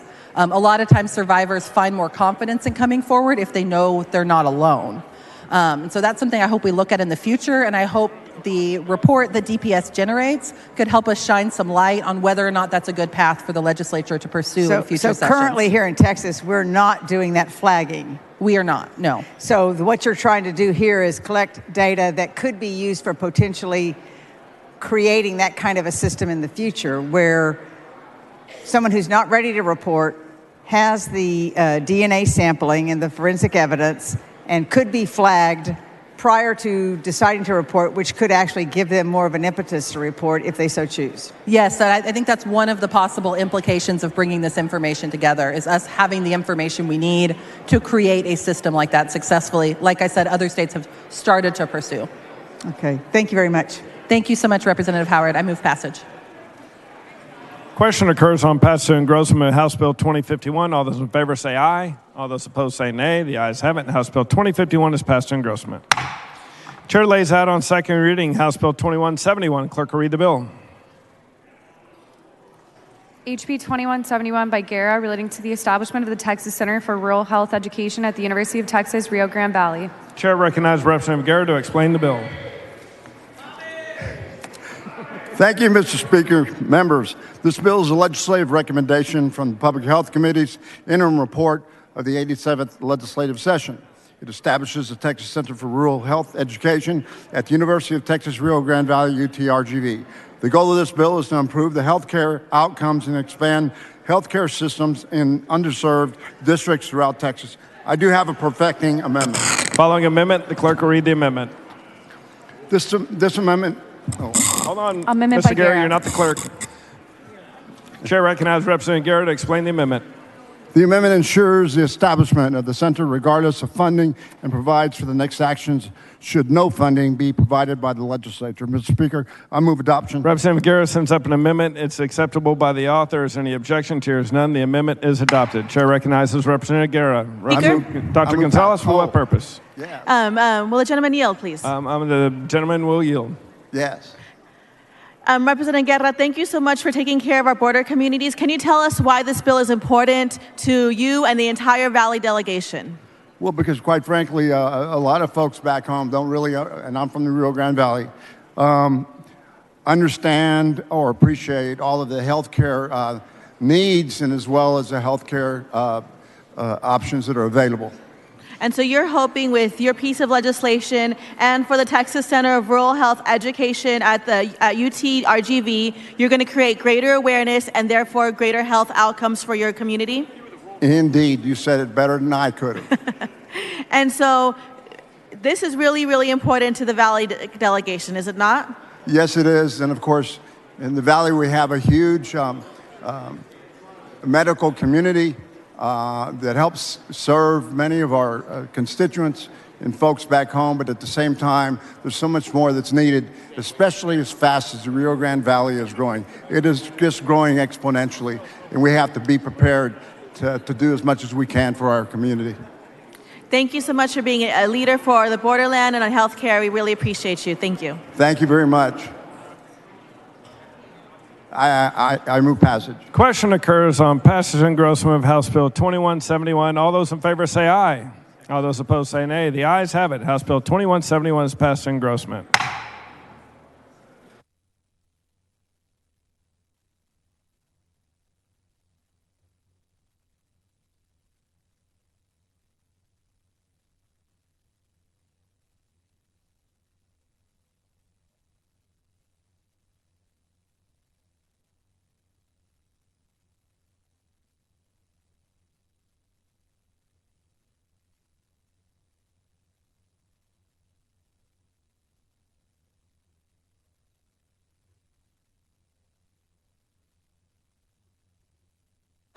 Chair lays out on second reading House Bill 3135. Clerk will read the bill. HB 3135 by Stuckey, relating to the review and adoption of land development regulations by municipalities, counties, and certain special districts. Chair recognizes Dr. Stuckey to explain the bill. Thank you, Mr. Speaker. Representative Hinojosa, for what purpose? Raise a point of order against further consideration. The committee substitute of House Bill 3135 under Rule 4, Section 40, and Rule 11, Section 2 on the grounds that the substitute is not germane to the original bill. Bring your point of order down front. Representative Hinojosa.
The point of order is withdrawn. Following amendment, the clerk will read the amendment. Mr. Speaker, I'm sorry, before we get to the amendment, raise a point of order in Rule 4, Section 32C. Mr. Martinez Fisher, we were laying out an amendment. I appreciate that, Mr. Speaker. I was standing here and my mic was off. I apologize. I guess we can wait. Following amendment, the clerk will read the amendment. Amendment by Stuckey. Chair recognizes Dr. Stuckey to explain the amendment. Thank you, Mr. Speaker. Members, this is a perfecting amendment to make sure we don't pull in any of the river authorities, and I move adoption. Dr. Stuckey sends up an amendment. It is acceptable to the authors. Any objection? Chair hears none. The amendment is adopted. Following amendment. Mr. Speaker. Representative Martinez Fisher. Raise a point of order in Rule 4, Section 32C. Bring your point of order down front.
Point of order is withdrawn. Following amendment, clerk will read the amendment.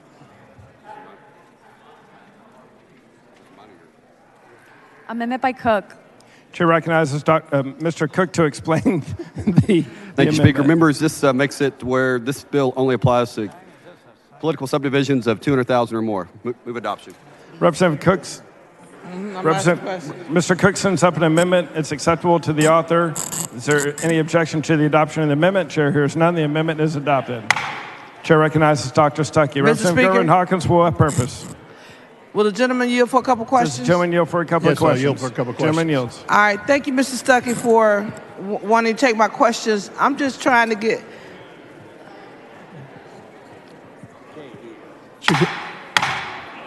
Members. I'm just trying to Stuckey get and Gerwin clarity. Hawkins cannot hear one another. Please take your conversation outside the rail. Was the amendment to exclude counties with less than 200,000? Was that the amendment that we talked about? Yes, Okay. with less. So when we're looking at the bigger counties, they need to do this report every 10 years? Yes. And in doing the report, who's the overseer of the report? The municipality, So- they form a committee and then they oversee it. They literally don't have to change any of the regulations, but we're asking them to review them because there are municipalities that haven't reviewed the regulations for almost 40 years. And there are some regulations in there that are driving the cost of homes up and making it unaffordable for people to live in those cities. And so then part of the report, you talked about a risk assessment. What does that mean? The risk assessment involving the cost of the building and trying to make it, they're still going to be in full control of. Mr. Speaker, we can't hear. This is important. My city is concerned. Members, Representative Gerwin Hawkins and Dr. Stuckey cannot hear one another. Please take your conversation outside the rail. So the risk assessment means what?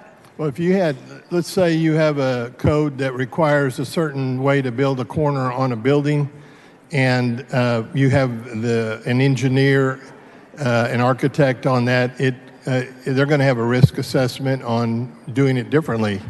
We don't want it to be inferior construction, but there's more than one way to do that. So if it's the county that does it, then the county commissioners use that report to make better decisions. Correct. And if it's the city council members and the mayor use that report to make the best decisions. Yes, ma'am. So is no third party or anybody else intervening in their business. They're just using that to look at it to make the best decision. Correct. And reviewing those regulations that are outdated and helping hopefully provide better, lower cost housing and the same quality or better. Thank you so much, Thank Mr. you. Stuckey, for explaining. I really, really appreciate it. Appreciate you. Move. Question occurs on passage and gross move of House Bill 3135. It is a record vote. The clerk will ring the bell. Have all voted? Show Dr. Stuckey voting aye. There being 81 ayes and 44 nays, House Bill 3135 is passed to engrossment. The chair lays House Bill 2615 as Chair lays out House Bill 2615 as a matter of postponed business on second reading. The clerk will read the bill. HB 2615 by Gates relating to the operation by a school district of a vocational education program to provide eligible high school students with vocational and educational training under a plan for the issuance of a high school diploma and the application of certain student-based allotments under the public school finance system. Chair recognizes Dr. Stuckey for a motion. Mr. Speaker, I move to postpone further consideration of HB 2615 until 11:15 p.m. Members, you heard the motion. Is there objection? Chair is none. The motion is adopted.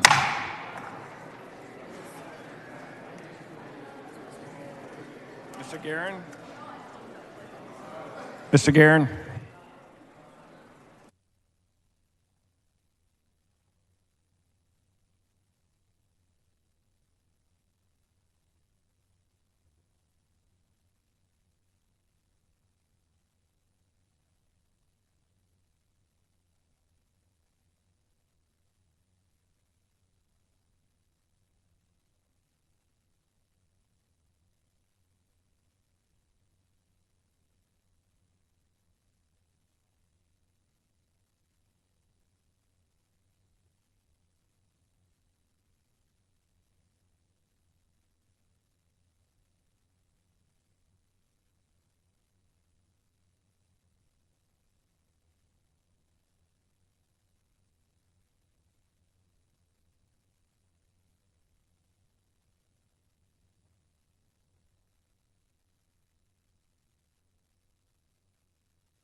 The chair lays out HJR 155 as a matter of postponed business on third reading. The clerk will read the resolution.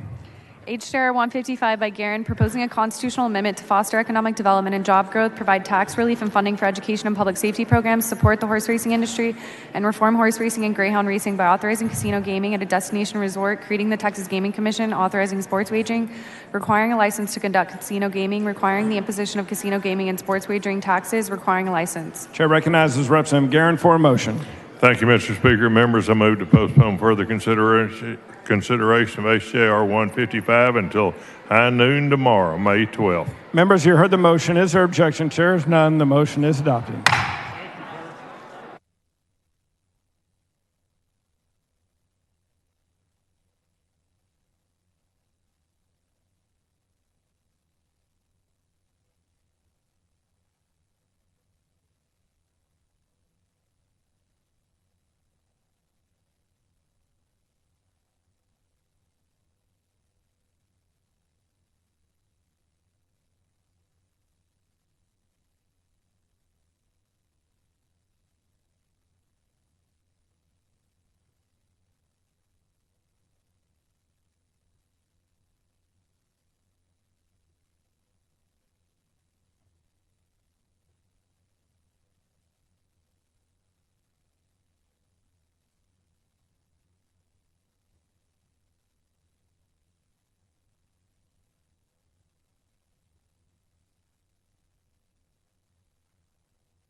Chair lays out on second reading House Bill 3371. The clerk will read the bill. HB 3371 by A. Johnson of Harris, relating to health benefits offered by institutions of higher education to students and their families. Chair recognizes Representative A. Johnson of Harris to explain the bill. Thank you, Mr. Speaker and members. Many universities and their students are increasingly confronted with rising health care coverage costs. What this bill would do is simply provide statutory clarity to allow institutions of higher education to offer health care to students and their families. It does not mandate that anybody does it, simply creates the option. I move passage. Question occurs on passage and engrossment of House Bill 3371. All those in favor say aye.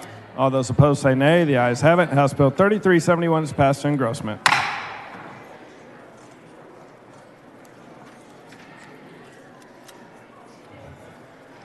Chair lays out on second reading House Bill 2523. The clerk will read the bill. Mr. Canales, you are not the clerk. The clerk will read the bill. HB 2523 by Canales, relating to the reimbursement of expenses to certain counsel appointed to represent a defendant in a criminal proceeding. Chair recognizes Representative Canales now. Thank you, members. This seeks to reimburse court-appointed attorneys. Move passage. Question occurs on passage to engrossment of House Bill 2523. All those in favor say aye. All those opposed say nay. The ayes have it. House Bill 2523 is passed to engrossment. Chair lays out on second reading House Bill 2992. The clerk will read the bill. HB 2992 by Harrison, relating to the tracking, reporting, and disposition of proceeds and property from the asset forfeiture proceedings under the Code of Criminal Procedure. The chair recognizes Representative Harrison to explain the bill. Thank you, Mr. Speaker. Members, transparency is a foundational principle of representative government. HB 2992 implements a recommendation made by the... This is implementing a recommendation made by the Interim Criminal Justice Reform Committee based on its study of civil asset forfeiture processes in Texas. The legislature already requires the reporting of how agencies spend forfeited proceeds, and this bill adds reporting on how the property was obtained. This is a bipartisan effort, and I appreciate the support of my joint author, Representative Symphonia Thompson. And there's an amendment. Members are waiting on amendment.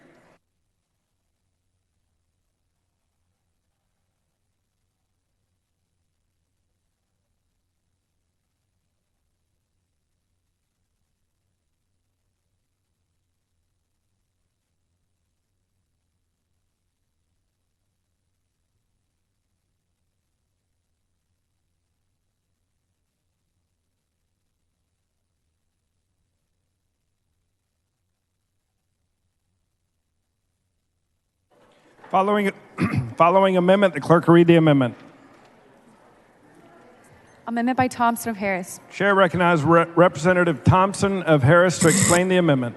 Mr. Speaker, member, this is an amendment that merely says that if a car is confiscated and it's called grandma's car, and the person is innocent, that they get an opportunity to keep their car. Move passage. Representative Thompson of Harris sends up an amendment. It is acceptable to the author. Is there any objection? Chair hears none. The amendment is adopted. Chair recognizes Representative Harrison to close. Thank you, Mr. Speaker. Members, move passage. Question occurs on passage to engrossment House Bill 2992. All those in favor say aye. All those opposed say nay. The ayes have it. House Bill 2992 is passed to engrossment.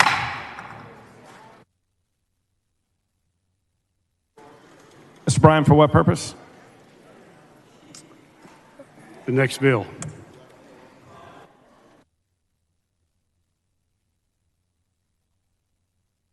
Chair lays out on second reading House Bill 3169. The clerk will read the bill. HB 3169 by Landgraf relating to regulation of short-term rental units by certain municipalities, authorizing a civil penalty. Chair recognizes Representative Landgraf for a motion. Mr. Speaker. Mr. Bryan, for what purpose? Point of order. Mr. Bryan, we're in the middle of. Mr. Landgraf is laying out a motion, Mr. Bryant. Mr. Speaker, I move to postpone further consideration of HB 3169 until June 9th, 2023 at 10 a.m. Members who heard the motion, is there objection? Chair hears none. The motion is adopted.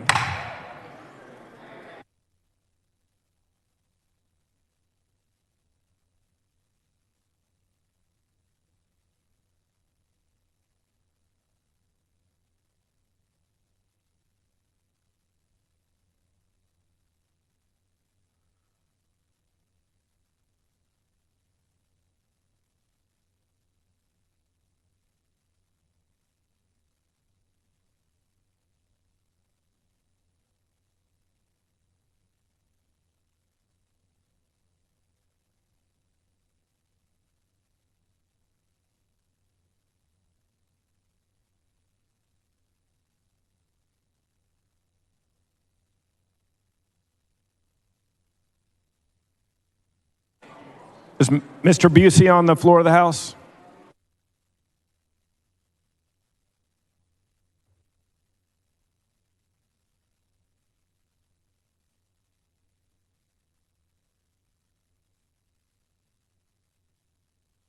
Chair lays out on second reading House Bill 3537. The clerk will read the bill. HB 3537 by Manuel relating to a candidate's application for a place on the ballot for a party's primary election. Chair recognizes Representative Manuel to explain the bill. Mr. Speaker. Good afternoon. Representative Canales, for what purpose? Gentleman yield. I'm sorry, Mr. Canales? Would the gentleman yield? Will the gentleman yield? Absolutely. The gentleman will yield. Representative, I'm reading your bill, and respectfully, when has this ever happened? This happened actually in the primary of March of 2022 during the State Board Education District 11. And by your bill, if somebody does this, they can't run again in the next general? Yes. Yes? So you're going to prohibit somebody, if they file twice in a general, they're now prohibited from running the following year in a general period? Yes, because they would have filed in multiple primaries. But making a mistake or doing something in 1 year is going to prohibit you from running for office the complete next year? This person and persons, it seems, are not making a mistake. They're doing this intentionally. I'm not disagreeing with you that you shouldn't do it. What I'm telling you is we're not talking about that case. We're talking about policy in the future. And so your bill is going to prohibit somebody from running the following year. Yes, sir. Okay, and that's going to dissuade people from doing this how? I absolutely think it's going to persuade people to make sure that they're filing in one primary, not confusing. So you filed a general bill, electorate. like many other people, based on one single isolated event? Can you say, Mr. Chair, Mr. Speaker? I'm sorry, it's... Representative Manuel, you filed a bill based on what? Members, it is very difficult to hear the members at the front mic and back mic. Please take your conversation outside the room. Mr. Representative Manuel, you filed a bill based on one isolated event? Is that correct? Yes, sir, that I know of. Okay. But Mr. Chairman, if you would like to. You can call me Representative. Well, Representative Canales, if you'd or like Terry, to come down. whichever you prefer. I prefer Mr. Representative Terry Canales. If you'd like to come down and help me with an amendment that would perfect this, I would love and be open to that. I don't think you can fix something this bad, but go ahead. I understand. Thank you so much. Representative Jones, for what purpose? Does the gentleman yield for questions? Does the gentleman yield for questions? Absolutely. The gentleman yields. Representative Manuel, is there not a provision in the Texas Education Code that prohibits this from happening already? No, there is not a code in the elections code, which is why we're trying to fix this. Okay. Another question. Under Section 52.034 of the Texas Election Code, aren't candidates prohibited from doing this? No, this section does not have any provision on that. That's the reason that we're adding this, is so that we don't have people filing in multiple primaries at the same time, confusing candidates. Confusing voters. Next question. Would you mind sharing with the body what cologne do you wear? Je ne sais quoi. Members, Thank you very much. Please confine your remarks to the bill or the amendment. Following amendment, the clerk will read the amendment. Amendment by Busey. Chair recognizes Representative Busey to explain the amendment.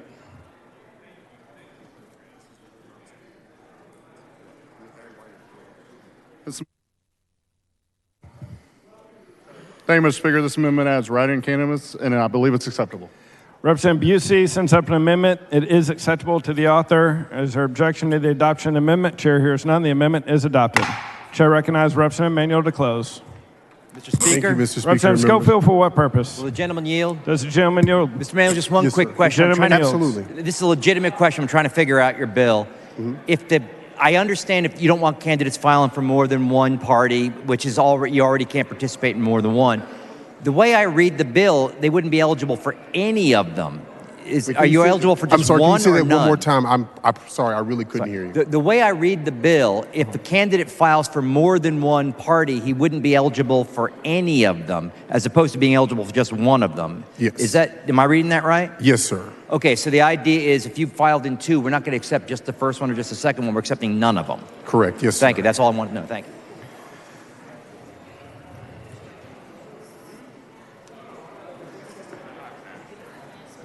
Move passes, Mr. Question occurs on passes to House Bill 3537 to engrossment. All those in favor say aye. All those opposed say nay. The ayes have it. House Bill 3537 is passed to engrossment. Chair lays out on second reading House Bill 3128. Clerk will read the bill.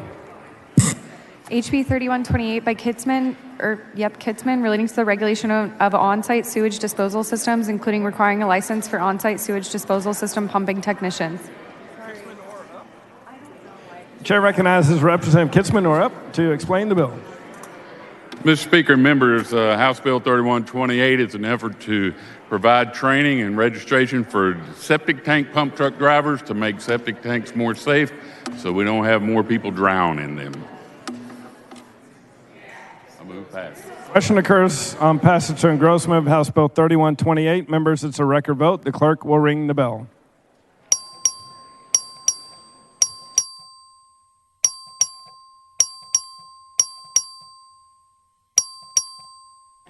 Have all voted? Show Representative Leach voting aye. Representative Frazier voting aye. There being 113 ayes and 22 nays, House Bill 3128 is passed to engrossment.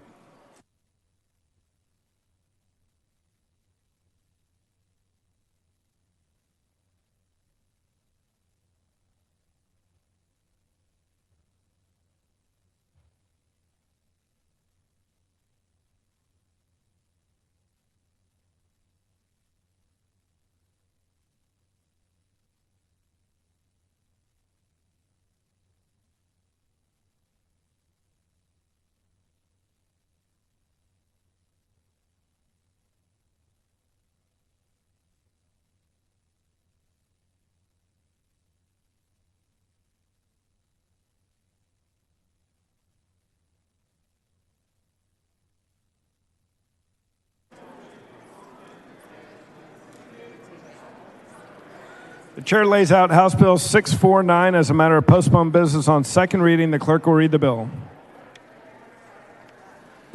HB 649 by Hinojosa, relating to consideration of education-related income and determining eligibility of applicants for residential tenancies. Chair recognizes Representative Hinojosa for a motion.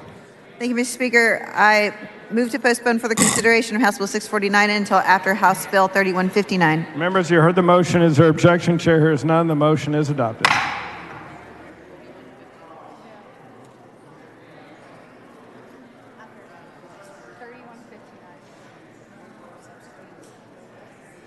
We're substituting the Senate bill for your House bill? Yes, sir.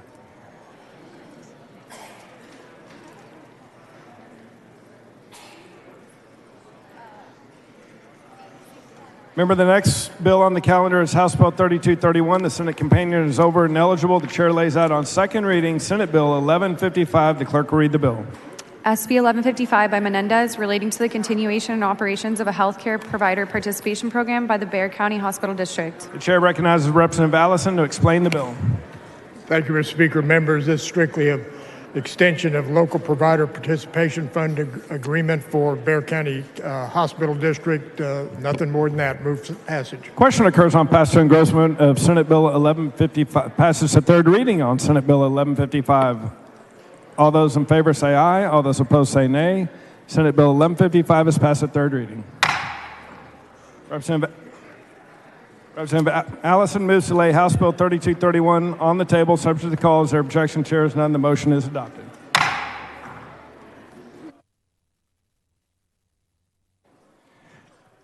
Chair lays out on second reading House Bill 3264. The clerk will read the bill.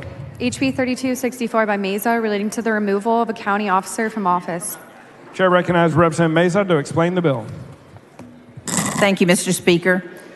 In our local government code, we have a law about what we can do in removing a county officer, and it involves a definition of intoxication. Well, no, it doesn't. It just says intoxication, doesn't define it. So when this case went before a judge in Texas, he said he couldn't rule on the case because our law was vague. And so the ambiguity and confusion... Speaker. Representative Jones, for what purpose? Will the gentlelady yield for questions? Does the gentlelady yield for questions? Yes, I yield for questions. Thank you so much, Representative Mason. Could you talk a little bit about why this bill is important for your district? This incident didn't happen particularly in my district, but it was brought to my attention as an issue, and so that's why I'm bringing it forward.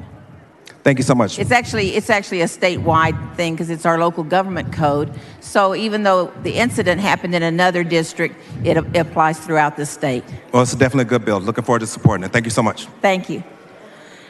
So the judge said that our law that we created was unconstitutionally vague because it just said intoxication and we didn't define it.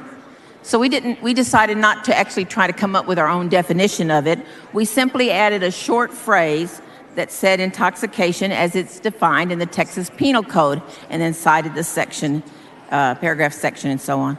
So this is necessary to ensure accountability and integrity in our local governments. Without this clear definition of just adding that phrase as defined in our Texas Penal Code, there's a risk of abuse of power and unethical behavior. But by providing a clear definition, we can promote transparency, fairness, public trust in local governments. Thank you, members. I move passage. Question occurs on passage and engrossment of House Bill 3264. All those in favor say aye. Thank you, Mr. Baumgartner. All those opposed say nay. The ayes have it. House Bill 3264 is passed to engrossment. Chair lays out on second reading House Bill 3329. The clerk will read the bill. HB 3329 by Timish, relating to the investigation or determination of abuse or neglect of a child, elderly person, or person with a disability and the provision of certain services. Chair recognizes Representative Timish to explain the bill.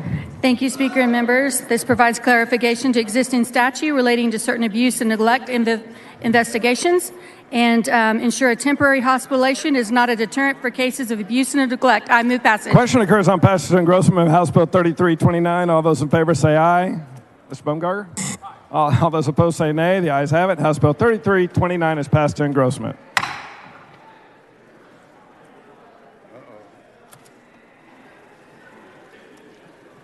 Members, the next bill on the calendar is House Bill 3477. The Senate companion is over and eligible. The chair lays out on second reading Senate Bill 1124. The clerk will read the bill. Mr. Speaker. Representative Niave, can you let the clerk read the bill, please? I do not yield to Representative Niave, can the clerk read the bill, please? Representative Niave. This is a Republican's.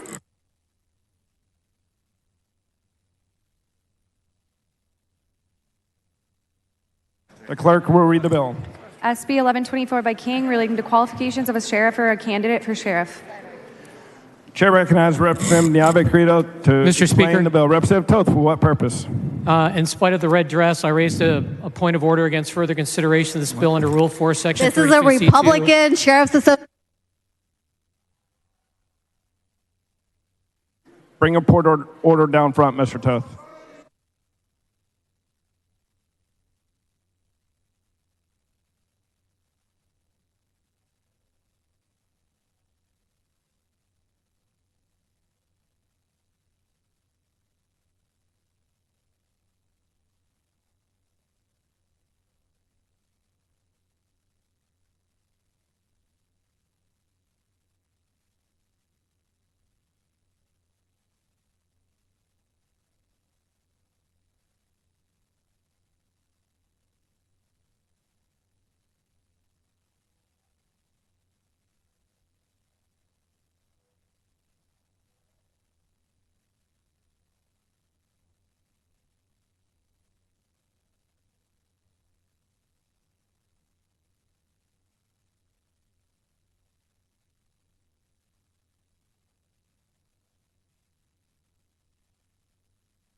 The point of order is withdrawn. The chair recognizes Representative Niave Criado to explain the bill. Move passage.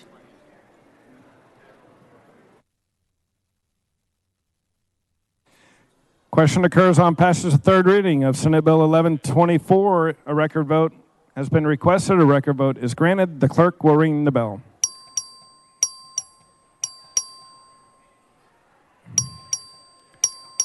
Show Representative Bumgarner voting aye.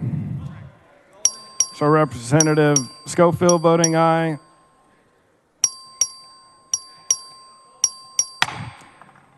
There being 117 ayes and 18 nays, Senate Bill 1124 is passed to third reading.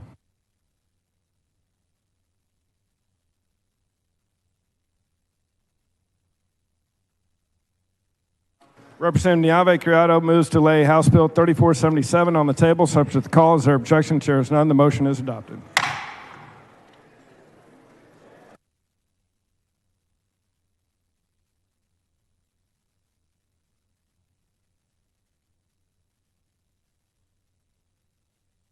Chair lays out on second reading House Bill 3579. The clerk will read the bill. HB 3579 by Baumgartner relating to the issuance of an emergency order by the Texas Department of Licensing and Regulation against a massage establishment. Chair recognizes Representative Baumgartner to explain the bill. Thank you, Mr. Speaker. Members, House Bill 3579 seeks to provide the Texas Department of Licensing and Regulation with an additional tool to combat human trafficking at massage establishments across Texas. And I'm remiss to say that this is Todd Hunter Day. Move passage. Question occurs on passed to engrossment of House Bill 3579. All those in favor say aye. All those opposed say nay. The ayes have it. House Bill 3579 is passed to engrossment.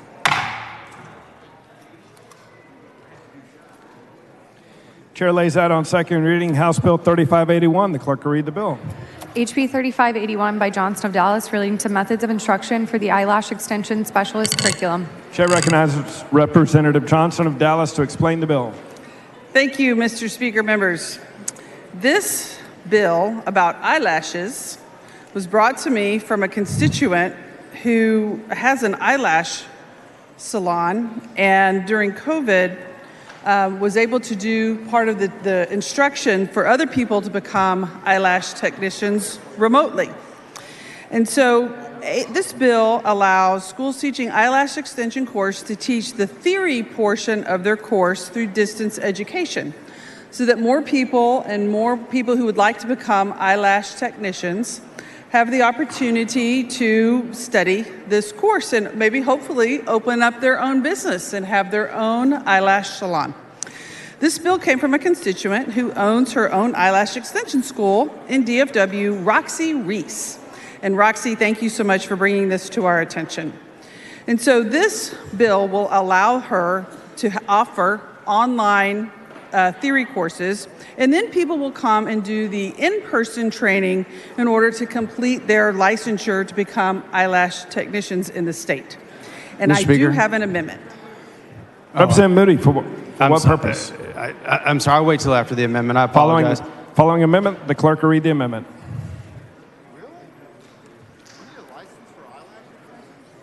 Amendment by Johnson of Dallas. Chair recognizes Representative Johnson of Dallas to explain the amendment. Yes, Representative Shaheen is behind me, amazed that one needs a license. And it's true, you need a license to eyelashes. But my amendment will expands the scope of the eyelash technician to allow tinting. So if you want to have rainbow eyelashes or pink eyelashes or red eyelashes, you can. And it allows the scope. Or Shelby wants to go all red. She can have red eyelashes, match that red dress, just go all in. And this allows the eyelash technician to expand the scope. And with that, members, the members at the front mic and back mic cannot be heard. Please take your conversations outside the rail. Chair recognizes Representative Johnson. I move adoption. Representative Johnson sends up an amendment. It's acceptable to the author. Is there objection to the adoption of the amendment? Chair hears none. The amendment is adopted. Chair recognizes Representative Johnson. Representative Moody, for what Mr. purpose? Speaker, well, I ask first and then you, Mr. Speaker. Representative Moody, for what purpose? Would Ms. Johnson of Dallas yield for questions? Does Ms. Johnson of Dallas yield for questions? She does. Okay. Thank you very much. I do want to get back to what exactly it is that you just added on now as the bill is combined with the amendment. Initially, when you came to the floor, this is about course instruction in eyelashes. You know, I'm not familiar with the type of technology you're talking about. What was the concern that was addressed in the amendment that you put on? It expands the scope of what a technician can do. Previously, they were only allowed to apply eyelashes, and this allows them to tint them as well. To tint them? Yes, because you might need eyelashes, and you might decide you want to tint your eyelashes in some El Paso colors or something. Now you can. I appreciate that. So I guess the question I'd have is, because during your layout, you talked about the fact that, is it Roxy? Was that her name? Yes, okay. Roxy Reese. So appreciate, we got to bring bills for our constituents. So during COVID, there was some sort of permissible way to do this online? Is that where the idea came from? Yeah, that's correct. During the COVID protocols, the licensing regulation authorities allowed this online instruction, and it was very successful. And so now that the COVID extensions have ceased, we would like to continue this opportunity. It was a very successful program, and it worked quite well, and we'd like to make it permanent. Okay, so like a lot of different industries impacted by COVID, TLDR, so they decided that they would waive the in-person requirement and allow them to do it online? Correct. TDLRs. And then when did that expire? Like, when was that option removed from them? The fall of 2022. Okay, so when that expired, what sort of barrier was placed in the way? Is this really a solution that we need? Well, for sure. I think anytime we have people wanting to go to vocational professions or careers and they need vocational instruction, sometimes transportation can be a barrier for people, and also accessibility. People throughout the state of Texas need eyelashes and so you might be in a small town and you don't have the school close by, or you have to travel long distances. So this allows students to do the theory portion online, and then they have to do the technical application portion still in person. So actually getting the hands-on eyelash experience still required under your bill? Yes, in person, yes. Okay, but the theory behind how you would do the eyelash tinting and other eyelash-related activities, that could be online. That's right. So you can be sitting at home in your computer, after you've come home, you're trying to extend your skills, you can do it online, and then when you're ready to do your in-person technical training, you have to do that. Okay, and Ms. Johnson, I want to defer to you because you've got a constituent with this issue, they do the classes, but for those people out there that might be afraid of an eyelash mishap because they encounter someone that wasn't properly trained, or maybe, in person versus online is very different. I mean, I like it that you're still doing the courses in person for a portion of it, but have you been given any statistics about eyelash related incidents due to lack of training? Not at all. We've had only very positive support for this initiative, and we're very comfortable that people will be well qualified to do this type of work. So you don't think because you're removing the in-person requirement for instruction, people just aren't going to, they're going to, turn a blind eye to part of this instructional, material?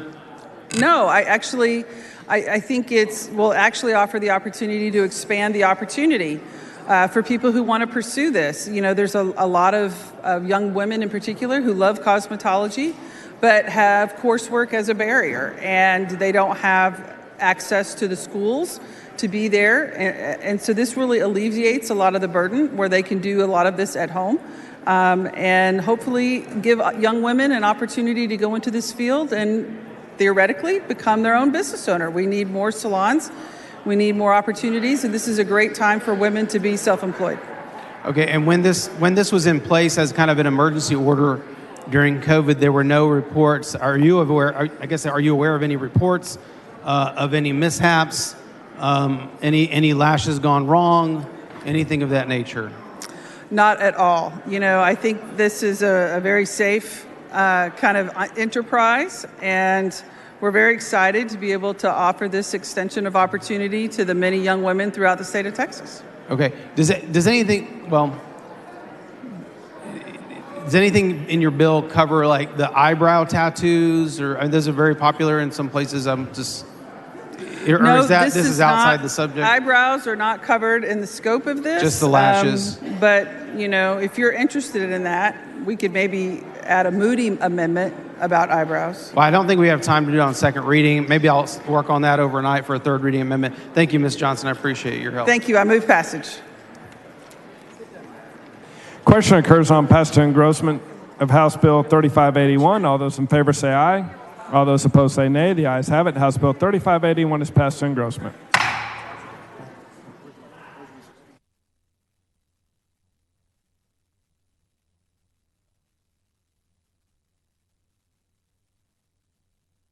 Chair lays out on second reading House Bill 3591. The clerk will read the bill.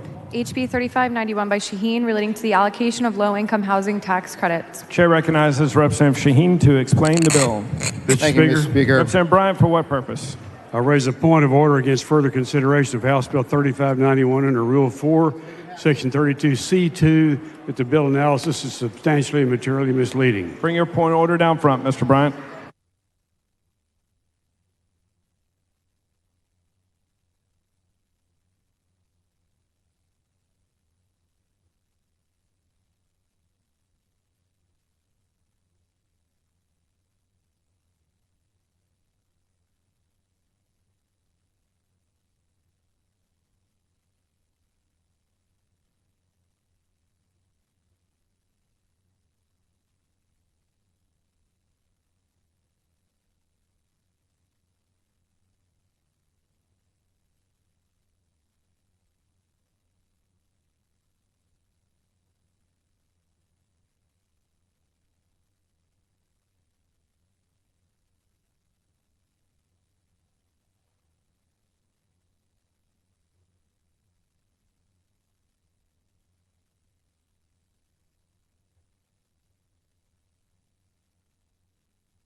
Point of order is withdrawn. Following amendment, clerk will read the amendment. Well, I haven't laid the bill out.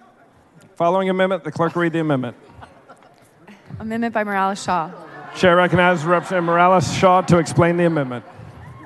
Thank you, Mr. Speaker and members. This is an amendment. This bill was very concerning. It's about affordable housing, and it was very concerning because in the original form of the bill, it reduced the affordability period from 45 years, to 15. And that was very concerning to proponents of affordable housing because we know there's an extreme shortage of affordable housing, especially in the major cities. Mr. Speaker. Representative Bernal, for what purpose? Does the gentlelady yield for questions? Does she yield for questions? And I can't, I'm asking to her repeat herself because Yes. I couldn't hear her. The gentlelady yields for questions. Yes, Yes, I do. I think you said that your amendment changes the affordability period. Is that right? Yes. But I it didn't does. catch what that change was. Let's see. Well, it's as it stands right now, it's 45 years. That's by federal standards. That's what the bill was as filed and presented. It was 45 years. The current law is 45 years. Current law is 45 Right. years. The bill reduced it to how many years? 30, although it's reported in this thing as 15, but it was actually 30. Okay, so the original bill shaved off 15 years, and your amendment does what?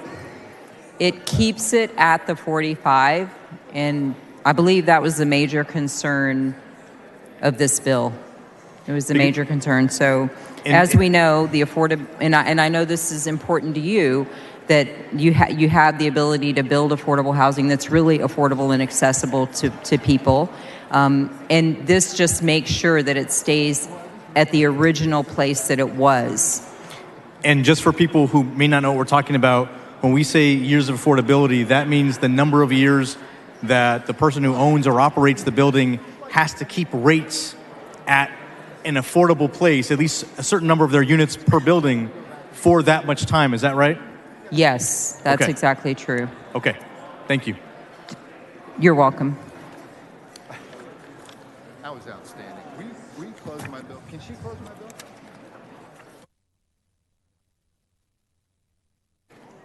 Move adoption. Representative Morales sends up an amendment. It is acceptable to the authors. Objection to the adoption of the amendment. Chair hears none. The amendment is adopted. Chair recognizes Representative Shaheen to close on the bill. Mr. Speaker. Representative Bernal, for what purpose? I close. Does the gentleman yield for questions? Does the gentleman yield for questions? Yes. Gentleman yields. Representative Shaheen, thank you for taking my questions. I just want to, for a minute, review what just happened. The original period for affordability, which is the number of years that the owner or operator of a building has to maintain units at an affordable price. Yep.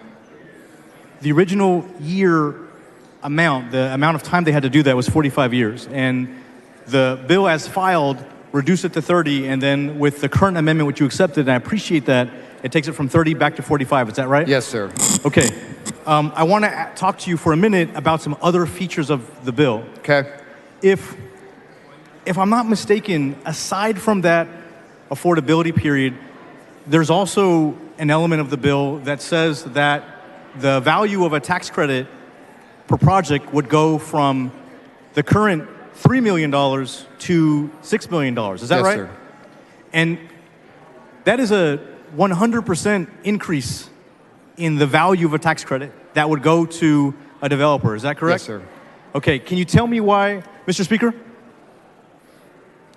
Representative Bernal. Having a very hard time hearing the representative. Members, please take your conversations outside the rail. Thank you, sir. So the bill proposes a 100% increase in the value of a tax credit that would go to developers. Can you tell me why that is? It hadn't been increased in 10 years. It has not been increased in 10 years. It hasn't been changed in 10 years. Yes, sir. And so that would mean that in a 10-year span, the value of the tax credit should should double. It should go from $3 million to $6 million, a 100% increase for developers. Over 10 years. It's been 10 years. It's been 10 years. And so is that the standard by which we work, where if there hasn't been an increase due to inflation, that we should do a 100% increase, a 10% increase per year over a decade? Well, if you apply inflation over a 10-year period, it would probably double. So the allocation from the federal government, hasn't changed, has it? The dollar amount. I'm sorry? The federal government allocation hasn't changed, has it? The dollar amount from the federal government hasn't changed. Even though we're changing the amount of the value of the tax credit 100%, Yeah. the value from the dollar amount from the federal government has not changed, has it? It pulls down federal dollars. I don't know if that's changed or not. So the reason I bring that up is my concern is that if we go from $3 million to $6 million, 100% increase, which we haven't done for CPS workers, we haven't done for the BA, we haven't done for retired teachers, we haven't done for current teachers. We haven't given them a 100% increase. I don't think you're looking, you may not be viewing this correctly. This is a credit on their federal taxes. It doesn't have to do with increasing the cost of the development. It's just how much they can apply for the credit. So the credit amount actually increased. So arguably, you could argue that it's actually decreasing the cost of the development because you're getting a higher federal tax cut. That dollar amount goes to the developer. To build the development, though, right? My concern, though, is that if we're spending more money per project. These are federal dollars. So it's managed by the state. These are federal dollars. Yes, but if we're allocating more dollars per project, that may result in fewer projects. So if we go from 3 million... No, it would actually have more projects. So you're building greater incentives to have more projects. So the greater the incentive, the more projects you have. Right? You understand? So I'm not the $6 million is not representative of the cost of the development. It's the amount of the credit. So you're giving a bigger incentive. Does that make sense? You're giving that credit, but the drawdown amount, what you're drawing down from, doesn't change, and so there's a concern that you actually may result in fewer units built. Yes, good, high quality units, but fewer units built. That's my concern. Do you not see it that way? No, sir, I don't. Okay, I understand. Well, that's my take. I appreciate it, Mr. Speaker. Do you have any eyelash extension questions, or are you good on that? I can't even hear you now. Thank you, Mr. Speaker. All right. Move passage. Question occurs on passage and engrossment, House Bill 3591. A record vote has been requested. A record vote is granted. The clerk will ring the bell. Show Representative Leo Wilson voting aye. Show Representative Cortez voting aye. Have all voted? I mean, 123 ayes and 8 nays. House Bill 3591 is passed to engrossment. Chair lays out on second reading House Bill 4164. Clerk will read the bill. 4164 by Cortez, leading to the improper use and treatment of an assistance animal or service animal, increasing the criminal penalty. Chair recognizes Representative Cortez to explain the bill. Thank you, Mr. Speaker.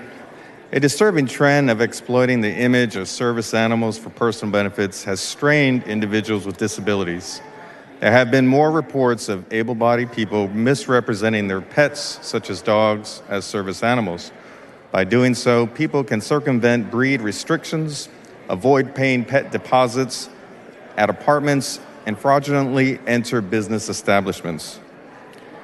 House Bill 4164 is designed to deter future offenders from exploiting the disabled by ensuring that their actions are met with well-deserved consequences.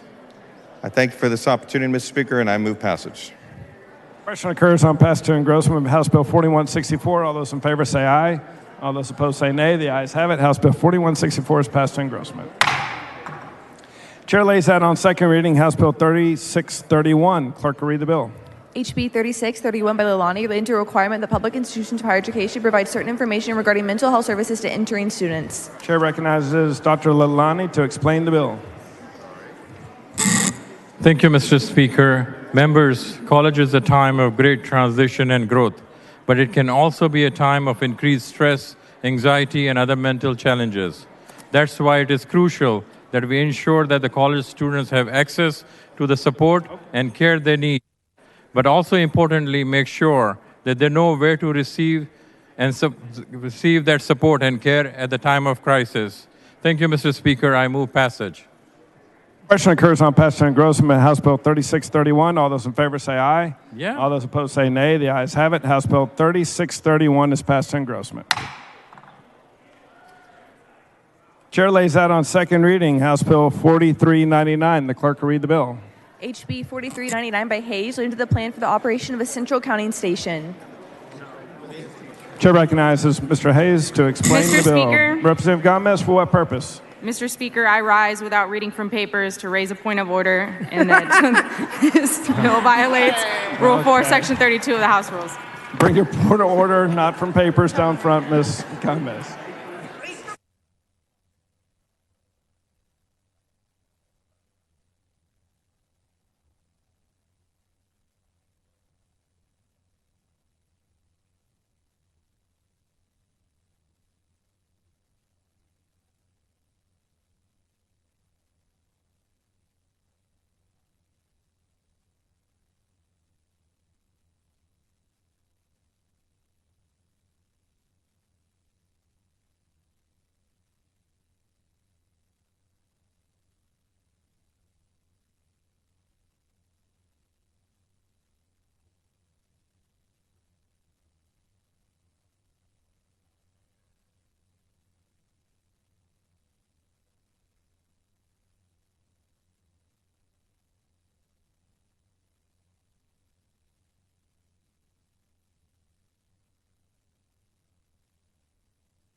The point of order is withdrawn. Chair recognizes Representative Hayes to explain the bill.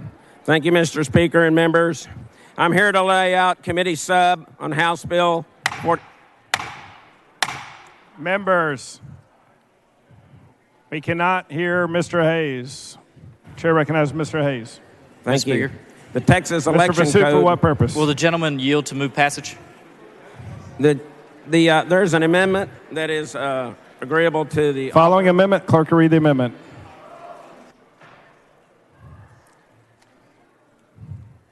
Amendment by Hayes. Chair recognizes Representative Hayes to explain the amendment. When we went through the committee hearing process on elections, there were a number of suggestions. Those were incorporated and therefore are agreeable to the author.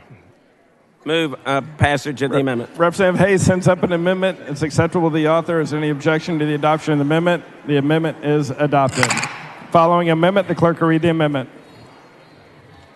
You're not the clerk, Mr. Busey. You're not the clerk, Mr. Busey. The clerk will read the amendment. Amendment by Busey. Chair recognizes Mr. Busey to explain the amendment. Thank you, Mr. Speaker. This is an amendment that will remove a subsection that requires the central counting plan to include the minimum number of licensed peace officers serving at the central counting station. Certain counties have raised concern about the safety of election workers and voters where that information required to be made public. I believe this amendment is acceptable to the author, and I move adoption. Representative Busey sends up an amendment. It's acceptable to the author. Is there objection to the adoption of the amendment? Chair hears none. The amendment is adopted. Move Chair adoption. recognizes Representative Hayes to close. Mr. Speaker. Move adoption. Representative Gomez, for what purpose? Would the gentleman yield for Will some the gentleman questions? yield for questions? Yes. The gentleman yields.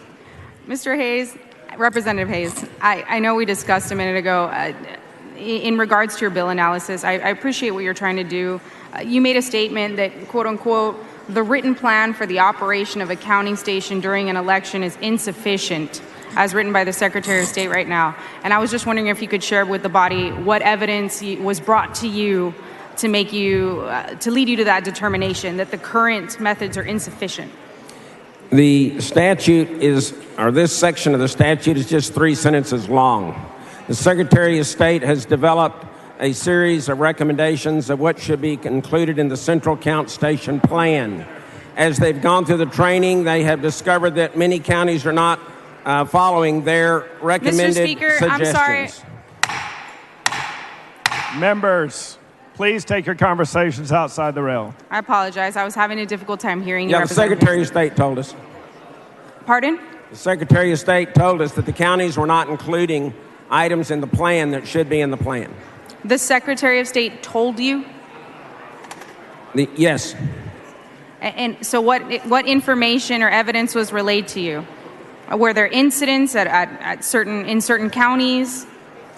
Well, when they go to the training, there's always Q&A, and they reviewed a number of plans.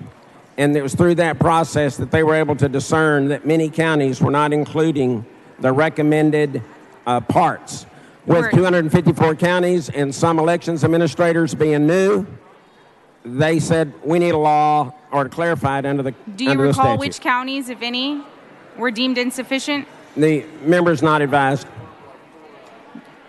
Do you know if any counties were sanctioned or issued any sort of reprimand for allegedly not following the Secretary of State's advisory? The member's not advised. Does your proposed legislation apply to all elections or just May elections, just general elections? It's in the election code. Every election has to have a central count station plan. It would apply to all elections. Do you know how much your suggested plan is going to cost counties? There was no fiscal note. Are you aware that the fiscal note actually states that they were actually unable to determine the cost of this legislation on the counties?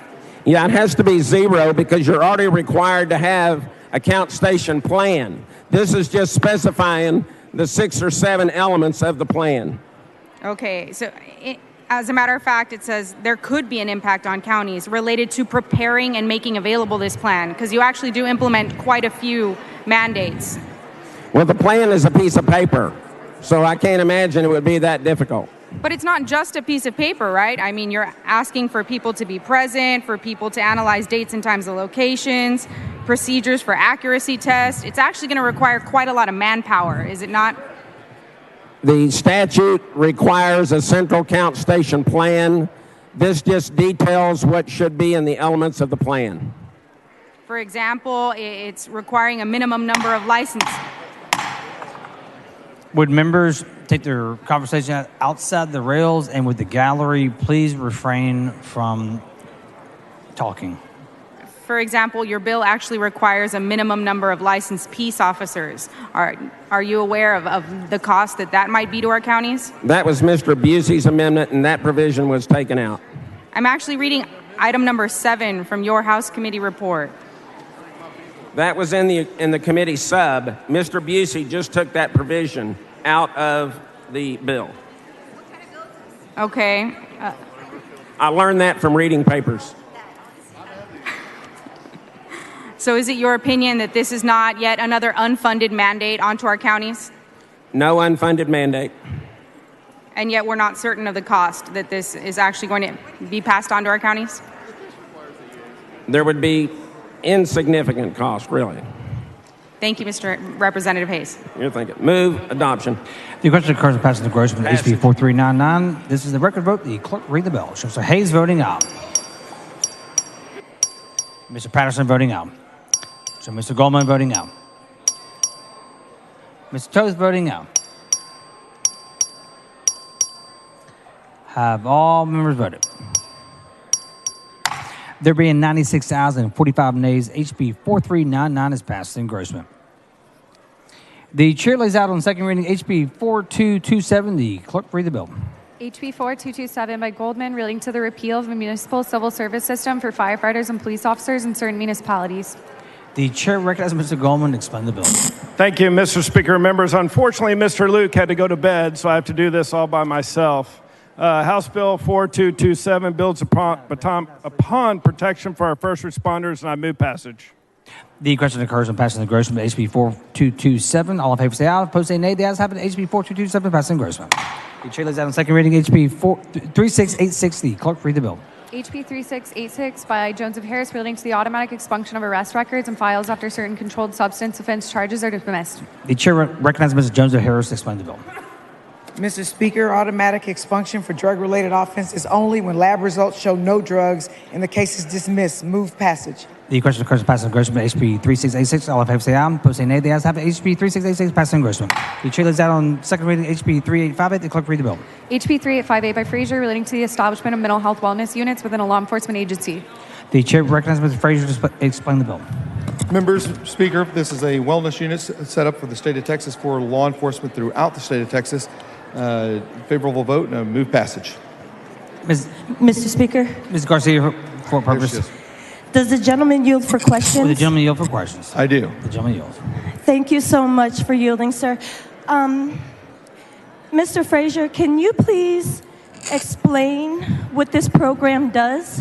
So this creates a program for police departments across the state of Texas, if they want to go into it, to make wellness units for the police departments, for police officers that need to check in, having, most of the time it's for... Excuse me, Mr. Speaker, I can't hear the representative, sir.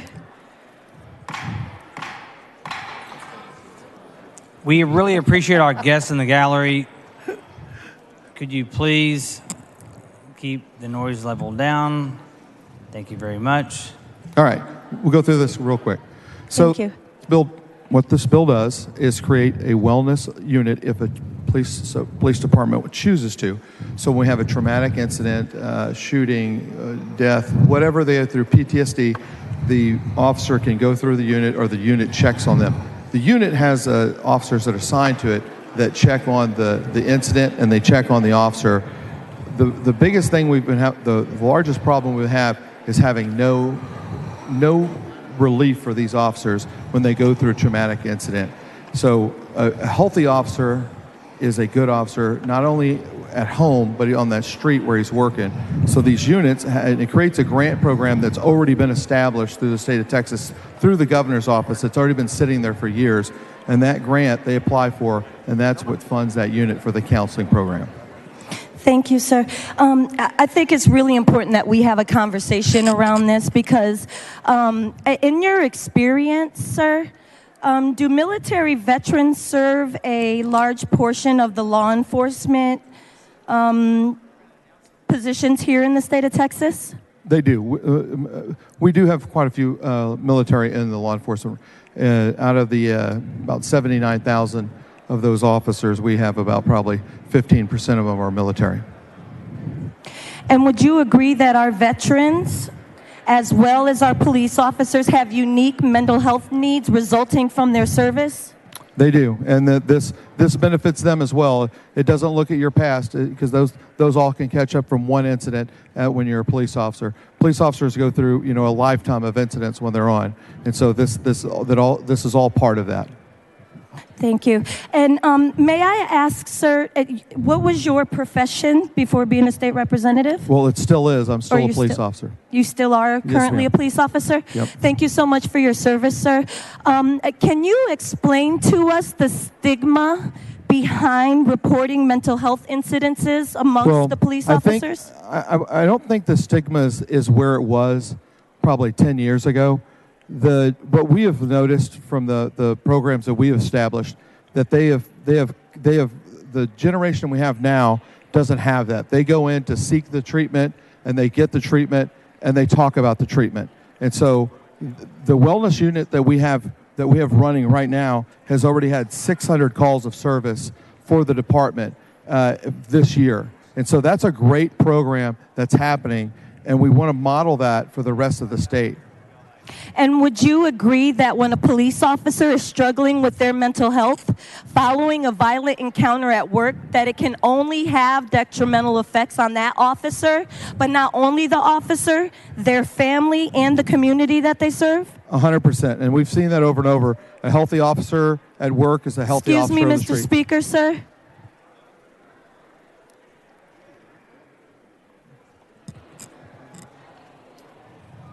Excuse me, sir. I'm unable to hear the representative's responses. Members, please take your conversations outside the rails, and our guests in the gallery, please refrain from talking. Yeah. Thank you so much, sir. I apologize for stopping.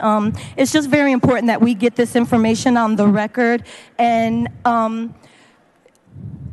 would you say that there's a high rate of suicides amongst officers? There is. That's been very common. We had two in the state yesterday, and so it's these units are being built for one of those reasons that's happening. For that incident, and not only that is the traumatic issues that they go through on a day-to-day. All those build up through time, and so this is what this unit does. Thank you so much, sir. Thank you. I move passage. Great bill.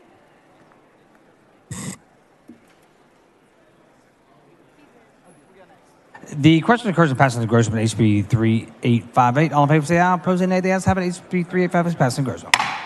The chair lays out on second reading HB 4398. The clerk read the bill.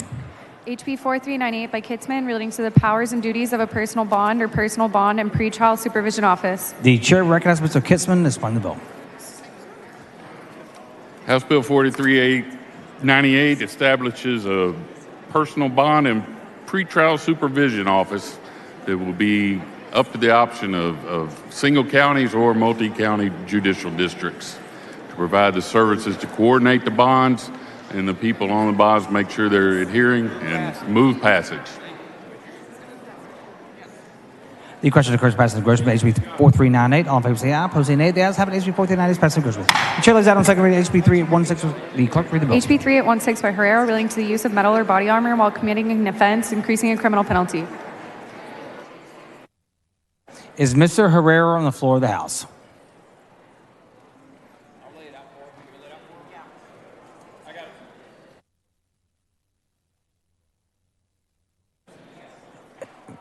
The chair recognizes Mr. Leach to explain the bill. Thank you, Mr. Speaker. I'm laying this bill out on behalf of Chairman Herrera. Members, this bill is relating to the use of metal or body armor while committing an offense and increasing a criminal penalty. Move passage.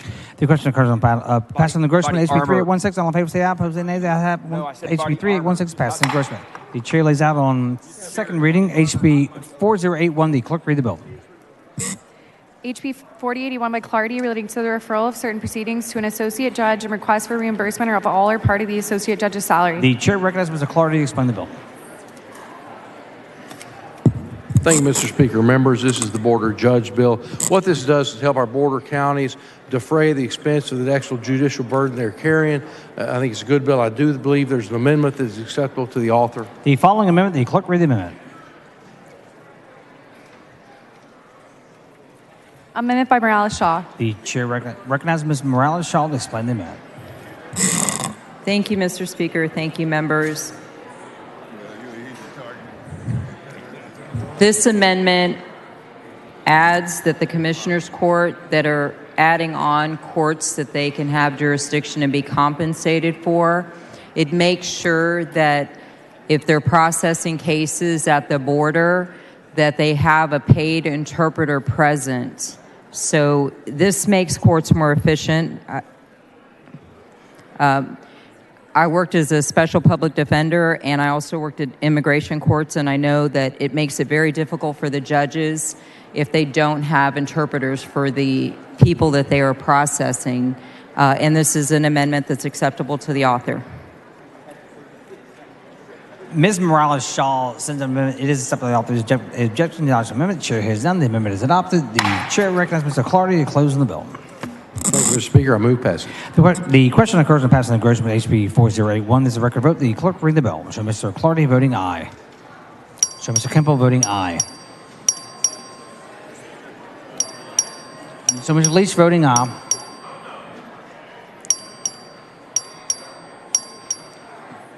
Have all members voted? There being 103 ayes and 38 nays, HB 4081 is passed. Engrossment. The chair lays out on second reading HB 4253. The clerk read the bill. HB 4253 by Compost relating to a study on the coverage of certain infants under Medicaid. The chair recognizes Ms. Compost to explain the bill. Thank you, Mr. Speaker.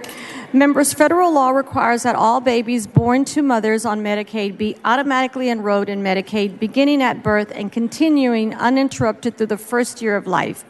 Despite the federal law, too many eligible babies are not enrolled and missing out on critical infant care. This bill instructs HHSC to assist their compliance with mandated coverage of infants. Members, I move passage. The question occurs in passing the engrossment. HB 4253. All in favor say aye. Opposed say nay. The ayes have it. HB 4253 is passed in engrossment. The chair lays out on second reading HB 4087. The clerk read the bill. HB 4087 by Kimple relating to the issuance of a permit authorizing the use of certain temporary on-site sewage disposal systems. The chair recognizes Mr. Kemple to explain the bill. Thank you, Mr. Speaker. This bill redefines temporary pump and haul permits to a definite 6 months. Move passage. The question occurs in passing engrossment. HB 4087. All in favor say aye. Opposed say nay. The ayes have it. HB 4087 is passed. Engrossment. The chair lays out on second reading HB 4506. The clerk read the bill. HB 4506 by Cortez relating to a health benefit plan coverage for treatment of autism. The chair recognizes Mr. Cortez to explain the bill. Thank you, Mr. Speaker. Members, House Bill 4506 will establish a standard definition for the autism spectrum disorder. I move passage. The question occurs in passing engrossment at HB 4506. This is the record vote. The clerk ring the bell.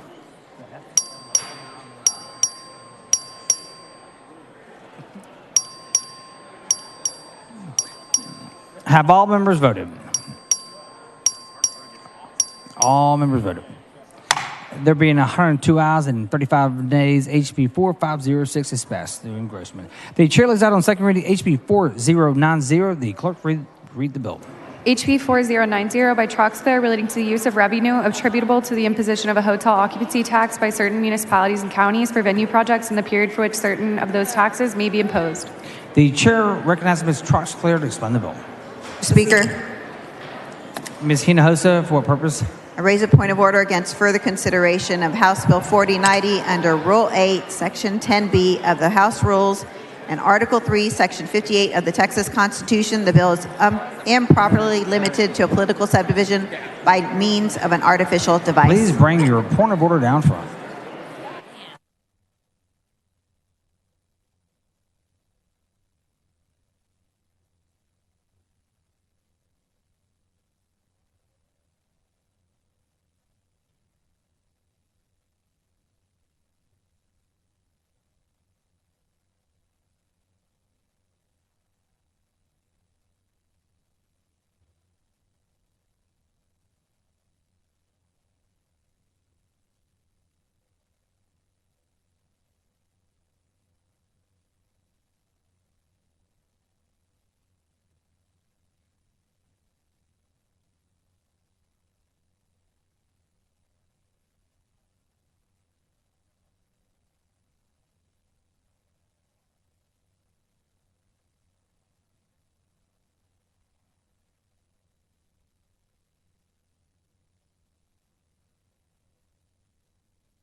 The point of order has been withdrawn. The chair recognizes Ms. Troxclair. Mr. Speaker, members, this is a bill that will allow for the redevelopment of the Travis County Expo Center. There's going to be an amendment on third reading that I plan to accept. Move passage. The question occurs on passage to engrossment of HB 4090. All in favor say aye. Opposed say nay. The ayes have it. HB 4090 is passed in engrossment. The chair lays out on second reading HB 4376. The clerk read the bill. HB 4376 by Van Dever relating to Self-Settled Asset Protection Trust. The chair recognizes Ms. Van Dever to explain the bill. Thank you, Mr. Speaker. Members, this bill provides first-party asset protection trust for Texans, and I do have an amendment. The following amendment, the clerk read the amendment. Members and our guests in the gallery, please keep your noise level down, please. The clerk will read the amendment. Amendment by Van Dever. The chair recognizes Mr. Van Dever to explain the amendment. Thank you, Mr. Speaker. Member, this amendment simply says that this does not prevent a person entitled to receive payments from settler of trust under terms of order of child support. I move adoption. Mr. Van Dever sends an amendment. The amendment is acceptable. The author of the objection to the adoption amendment. The chair hears then the amendment is adopted. The chair recognizes Mr. Van Dever to close on the bill. Move passage. The question occurs in passing the engrossment of HB 4376. This is a record vote. The clerk will ring the bell. Show Mr. Van Dever voting aye. Show Mr. Anchia voting aye. Show Mr. Gertis voting aye. Mr. Hunter voting aye. Have all members voted? There being 126,011 nays, HB 4376 is passed in engrossment. The chair lays out on second reading HB 4429. The clerk read the bill. HB 4429 by Landgraf relating to certain school district tax abatements for power system and reliability projects. The chair recognizes Mr. Landgraf to explain the bill. Thank you, Mr. Speaker. This is more locally sourced power for the Texas grid. I move passage. The question occurs in passing the engrossment HB 4429. This is the record vote. The clerk ring the bell. Show Mr. Landgraf voting aye. Show Mr. Hunter voting aye. Have all members voted? There being 104 ayes, 27 nays, HB 4429 is passed in engrossment. The chair lays out on second reading HB 4952. The clerk read the bill. HB 49252 by Slauson relating to the security of the electric supply chain. The chair recognizes Ms. Slauson to explain the bill. Thank you, Mr. Speaker. Members, this bill will ensure that Texas is ready to protect our grid against any physical attacks, and I have an amendment. The following amendment, the clerk read the amendment. Amendment by Slauson. The chair recognizes Ms. Slauson to explain the amendment. Mr. Speaker, this amendment changes the requirements from sharing the location of critical substations to a tabletop exercise with law enforcement. Move adoption. Ms. Slauson sends up an amendment. It is our author is an objection to the adoption amendment. The chair has done. The amendment is adopted. The chair recognizes Ms. Slauson to close on the bill. Move passage. Yes. The question occurs in passing engrossment HB 4952. All in favor say aye. Opposed say nay. The ayes have it. HB 4952 is passed in engrossment. The chair lays out on second reading HB 3159. The clerk will read the bill. HB 3159 by Leach relating to the use of an accessible absentee mail system by certain voters. The chair recognizes Mr. Leach to explain the bill. Thank you, Mr. Speaker. Members, this bill helps our disabled Texas voters vote easier Speaker? with that. Oh, come on. Ms. Gonzalez, for what purpose? Was the gentleman yield? The gentleman yield for questions. Sure. The gentleman yield. Representative Leach, this bill is extremely important for people with I can't hear. Representative Leach, this bill is extremely important for people with disabilities, yes? I'm sorry, I still can't hear. Mr. Speaker. Mr. Speaker.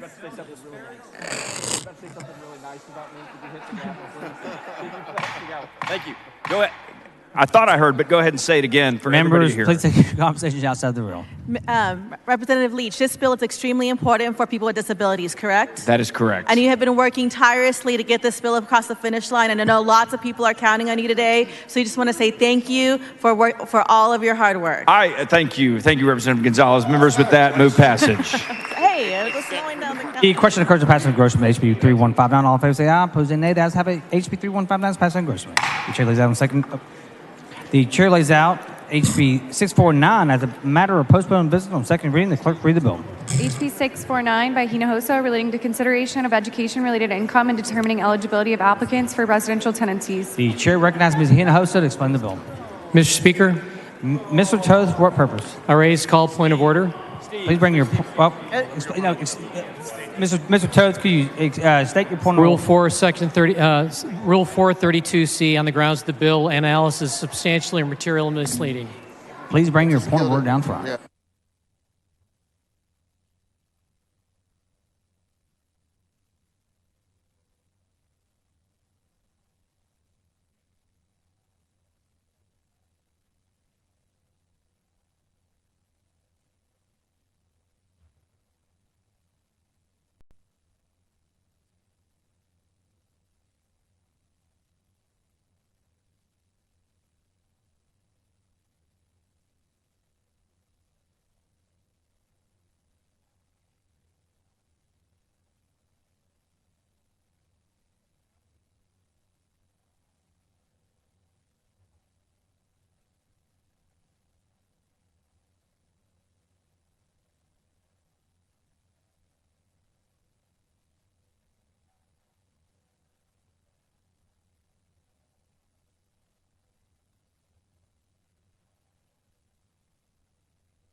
The point of order has been withdrawn. The chair recognizes Ms. Hinojosa for a motion. Mr. Speaker, I move to postpone consideration of House Bill 649 until June 1st, 2023. Members of the motion, the chair is on its order. The chair lays out on second reading HB 4433. The clerk read the bill.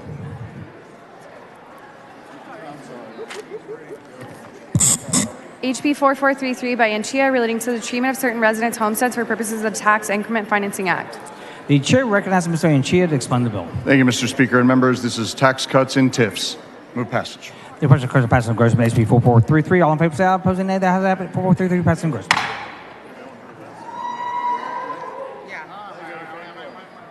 The chair lays out HB 2615 as a matter of postponed business on second reading. The clerk read the bill. HB 2615 by Gates relating to the operation by a school district of a vocational education program to provide eligible high school students with vocational and educational training under a plan for the issuance of a high school diploma and the application of certain student-based allotments under the public school finance system. Mr. Wu, for what purpose? I'm sorry, are we on 2615? We are. Mr. Gates on the floor of the House. Mr. Speaker, raise a point of order against further consideration of House Bill 2615 under Rule 4, Section 32C3 on the grounds the bill analysis is inaccurate. Please bring your point of order down front.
I'm going to say this one more time to my guests in the gallery.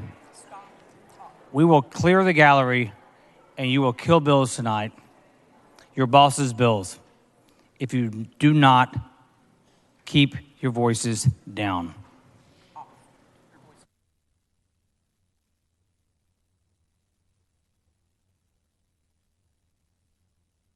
Mr. Rue raises a point of order against further consideration of House Bill 2615 under Rule 4, Section 32C3 on the grounds that the rulemaking authority statement in the bill analysis is incorrect.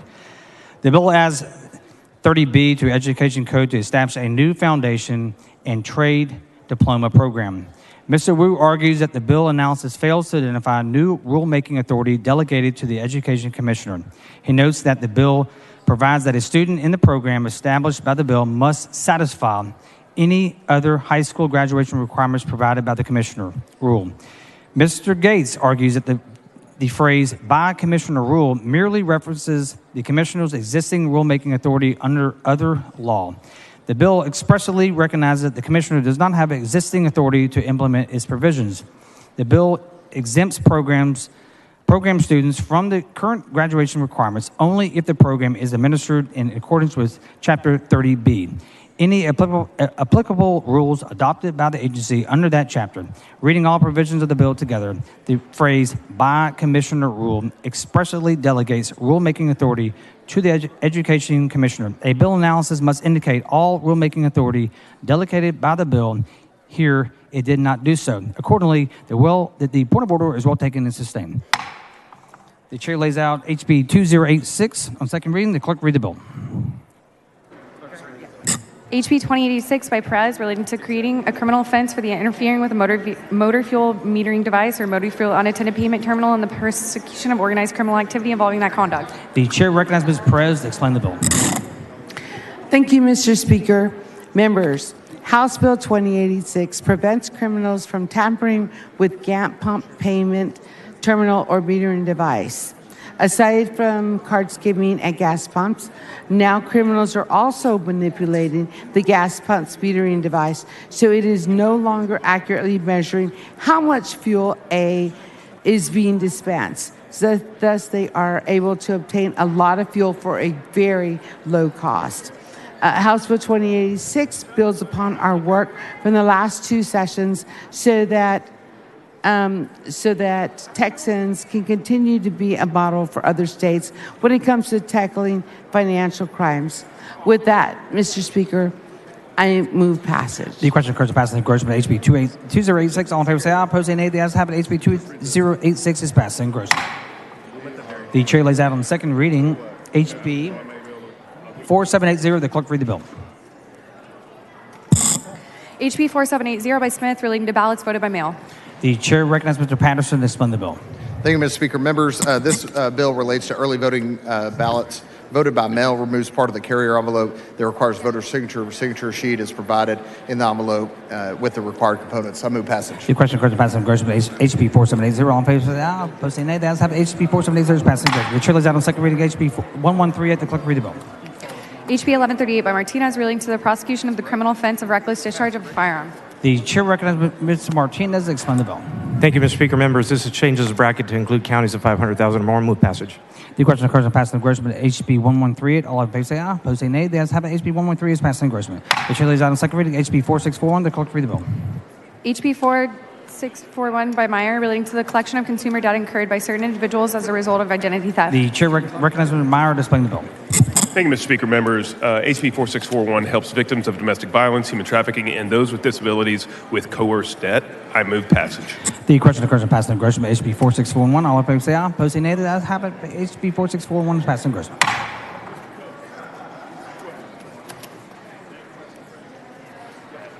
The chair lays out on second reading HB 4498. The clerk read the bill. HB 4498 by Cook relating to the transfer and statutory notification of policies from a transferring insurer to an assuming insurer by way of an insurance business transfer. The chair recognizes Mr. Cook to explain the bill. Thank you, Mr. Speaker. Members, House Bill 4498 relates to insurance benefit transfers with regard to the sale of an insurance business from one agency to another. There are three primary benefits with regard to IBT transfers. The first one is to provide legal finality. Mr. Speaker. Ms. Gonzalez, for purpose. Representative Cook, this is a very important bill to you. You've talked about it all day. Can you explain why this bill is so important to you? Does the gentleman yield for questions? Oh, yeah. The gentleman yields. Yeah, thank you for the question, Ms. Gonzalez, and I appreciate you having an interest in my bill. But so I think the best part about the bill is that, like I said, it provides a legal mechanism in order to provide finality so that if one insurance company is wanting to sell to another insurance company, it gives legal finality so that the first company that's selling the business will no longer have any liability. And the other part that's really good about this bill is that it gives the opportunity for the Texas Department of Insurance and also a formal court proceeding to authorize and give approval on both ends. And you know, there's lots of language in this bill talking about insurance policies and transferring insurers and assuming insurers through an insurance business transfer plan. What are the implications if we don't pass your bill to the people of Texas?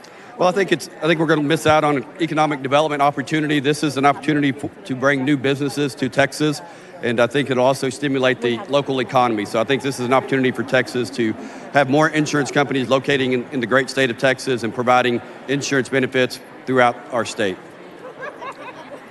And when you had your bill in committee, who testified for your bill? Yes, so in the committee, actually, Chairman Oliverson laid out the bill. I was in another committee giving another committee layout, and so. Thank you for all your help and support. We're done with you now. Mr. Speaker, I do have an amendment. 5 minutes.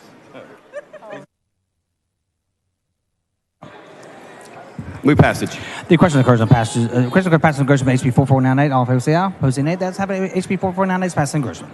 The chair lays out on second reading HB 4687. The clerk read the bill. HB 4687 by Compost relating to the administration of funding for the coordination of mental health, substance use, and public health care services in the state. The chair recognizes Ms. Compost to explain the bill. Thank you, Mr. Speaker. This bill creates a framework to improve collaboration between mental health, substance abuse, and public health in the critical areas of funding, dating, sharing, and workforce training. HHSC would appoint a council to create a trust fund, establish a grant program, and coordinate with the statewide Behavior Coordination Council to address near and long-term challenges. This bill is much needed, and I ask for y'all to vote. I move passage. The question occurs on passage engrossment HB 4687. All in favor say aye. Opposing nay. The ayes have it. HB 4687 passed engrossment. The chair lays out on second reading HB 4734. The clerk read the bill. HB 4734 by Lopez of Cameron relating to a study evaluating the state's business advantages, economic climate, and workforce readiness, and a report on attracting offshore wind energy supply chain industries to the state. The chair recognizes Ms. Lopez of Cameron to explain the bill. Members, House Bill 4734 is a study with the Texas Economic Development and Tourism Office in collaboration with the Texas Workforce Commission to study the state's unique assets, advantages, and needs for offshore wind industry. Move passage. The question occurs on passage engrossment HB 4734. All in favor say aye. Opposing nay. The ayes have it. HB 4734 is passed engrossment. The chair lays out on second reading HB 389. The clerk read the bill. HB 389 by Collier relating to a health benefit plan coverage for certain fertility preservation services under certain health benefit plans. The chair recognizes Ms. Gonzalez of Dallas for a motion.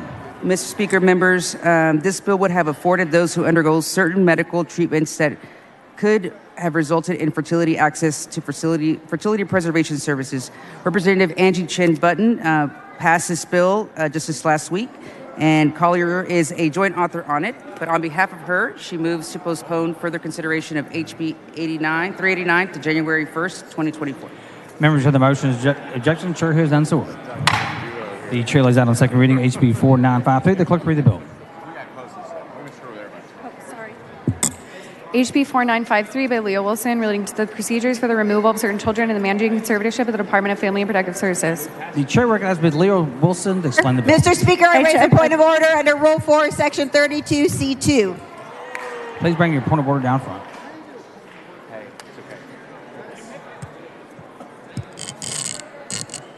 It's called dilatory.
The point of order has been withdrawn. The chair recognizes Ms. Leah Wilson for a motion.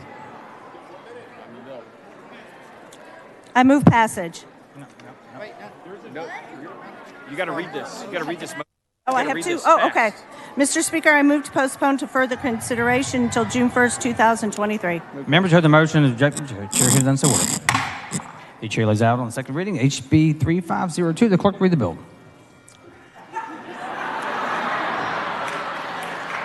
Mr. Dutton, for what purpose? Mr. Speaker, parliamentary inquiry. Do you have the microphone, or does Mr. Dutton have the microphone? We're taking turns. We're sharing. Okay. Be very gentle with my microphone, please. Yes, Ms. sir. Weiner, for what purpose? How much time do we have left? Let me check my iPhone. It is actually midnight. Mr. Speaker. Mr. Dutton, for what purpose?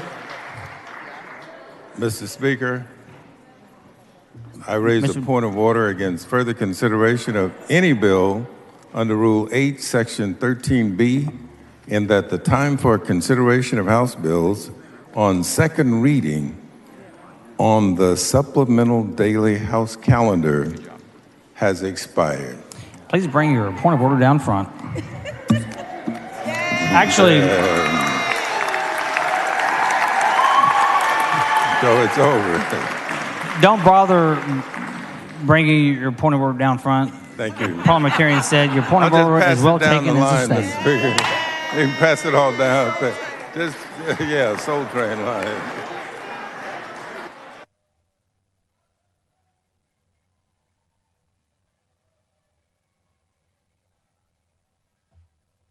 The following bills and resolutions on first reading and referral. The clerk will read the bills and resolutions.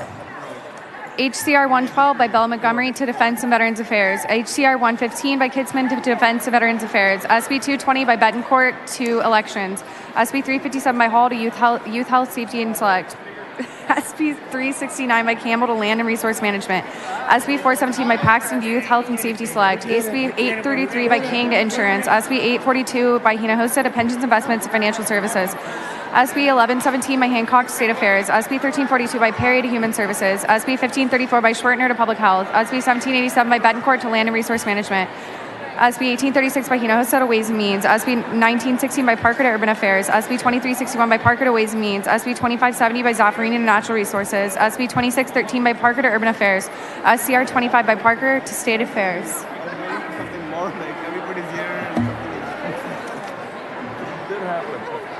I know, but I'm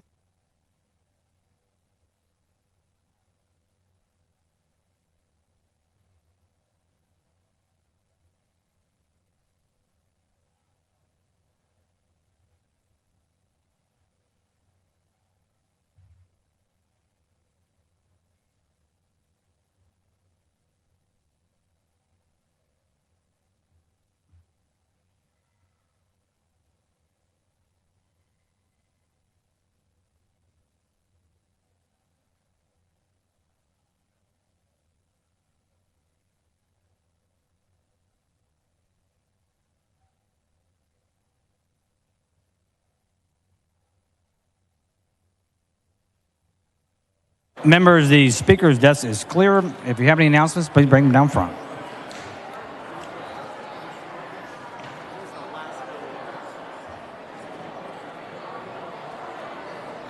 Mr. Bella Montgomery moves the House recess in memory of Michael Rogers, and Mr. Herrera moves the House recess in memory of Micah Williams of Austin until 9 a.m. today. Is there objection? The chair has none. The House stands recess.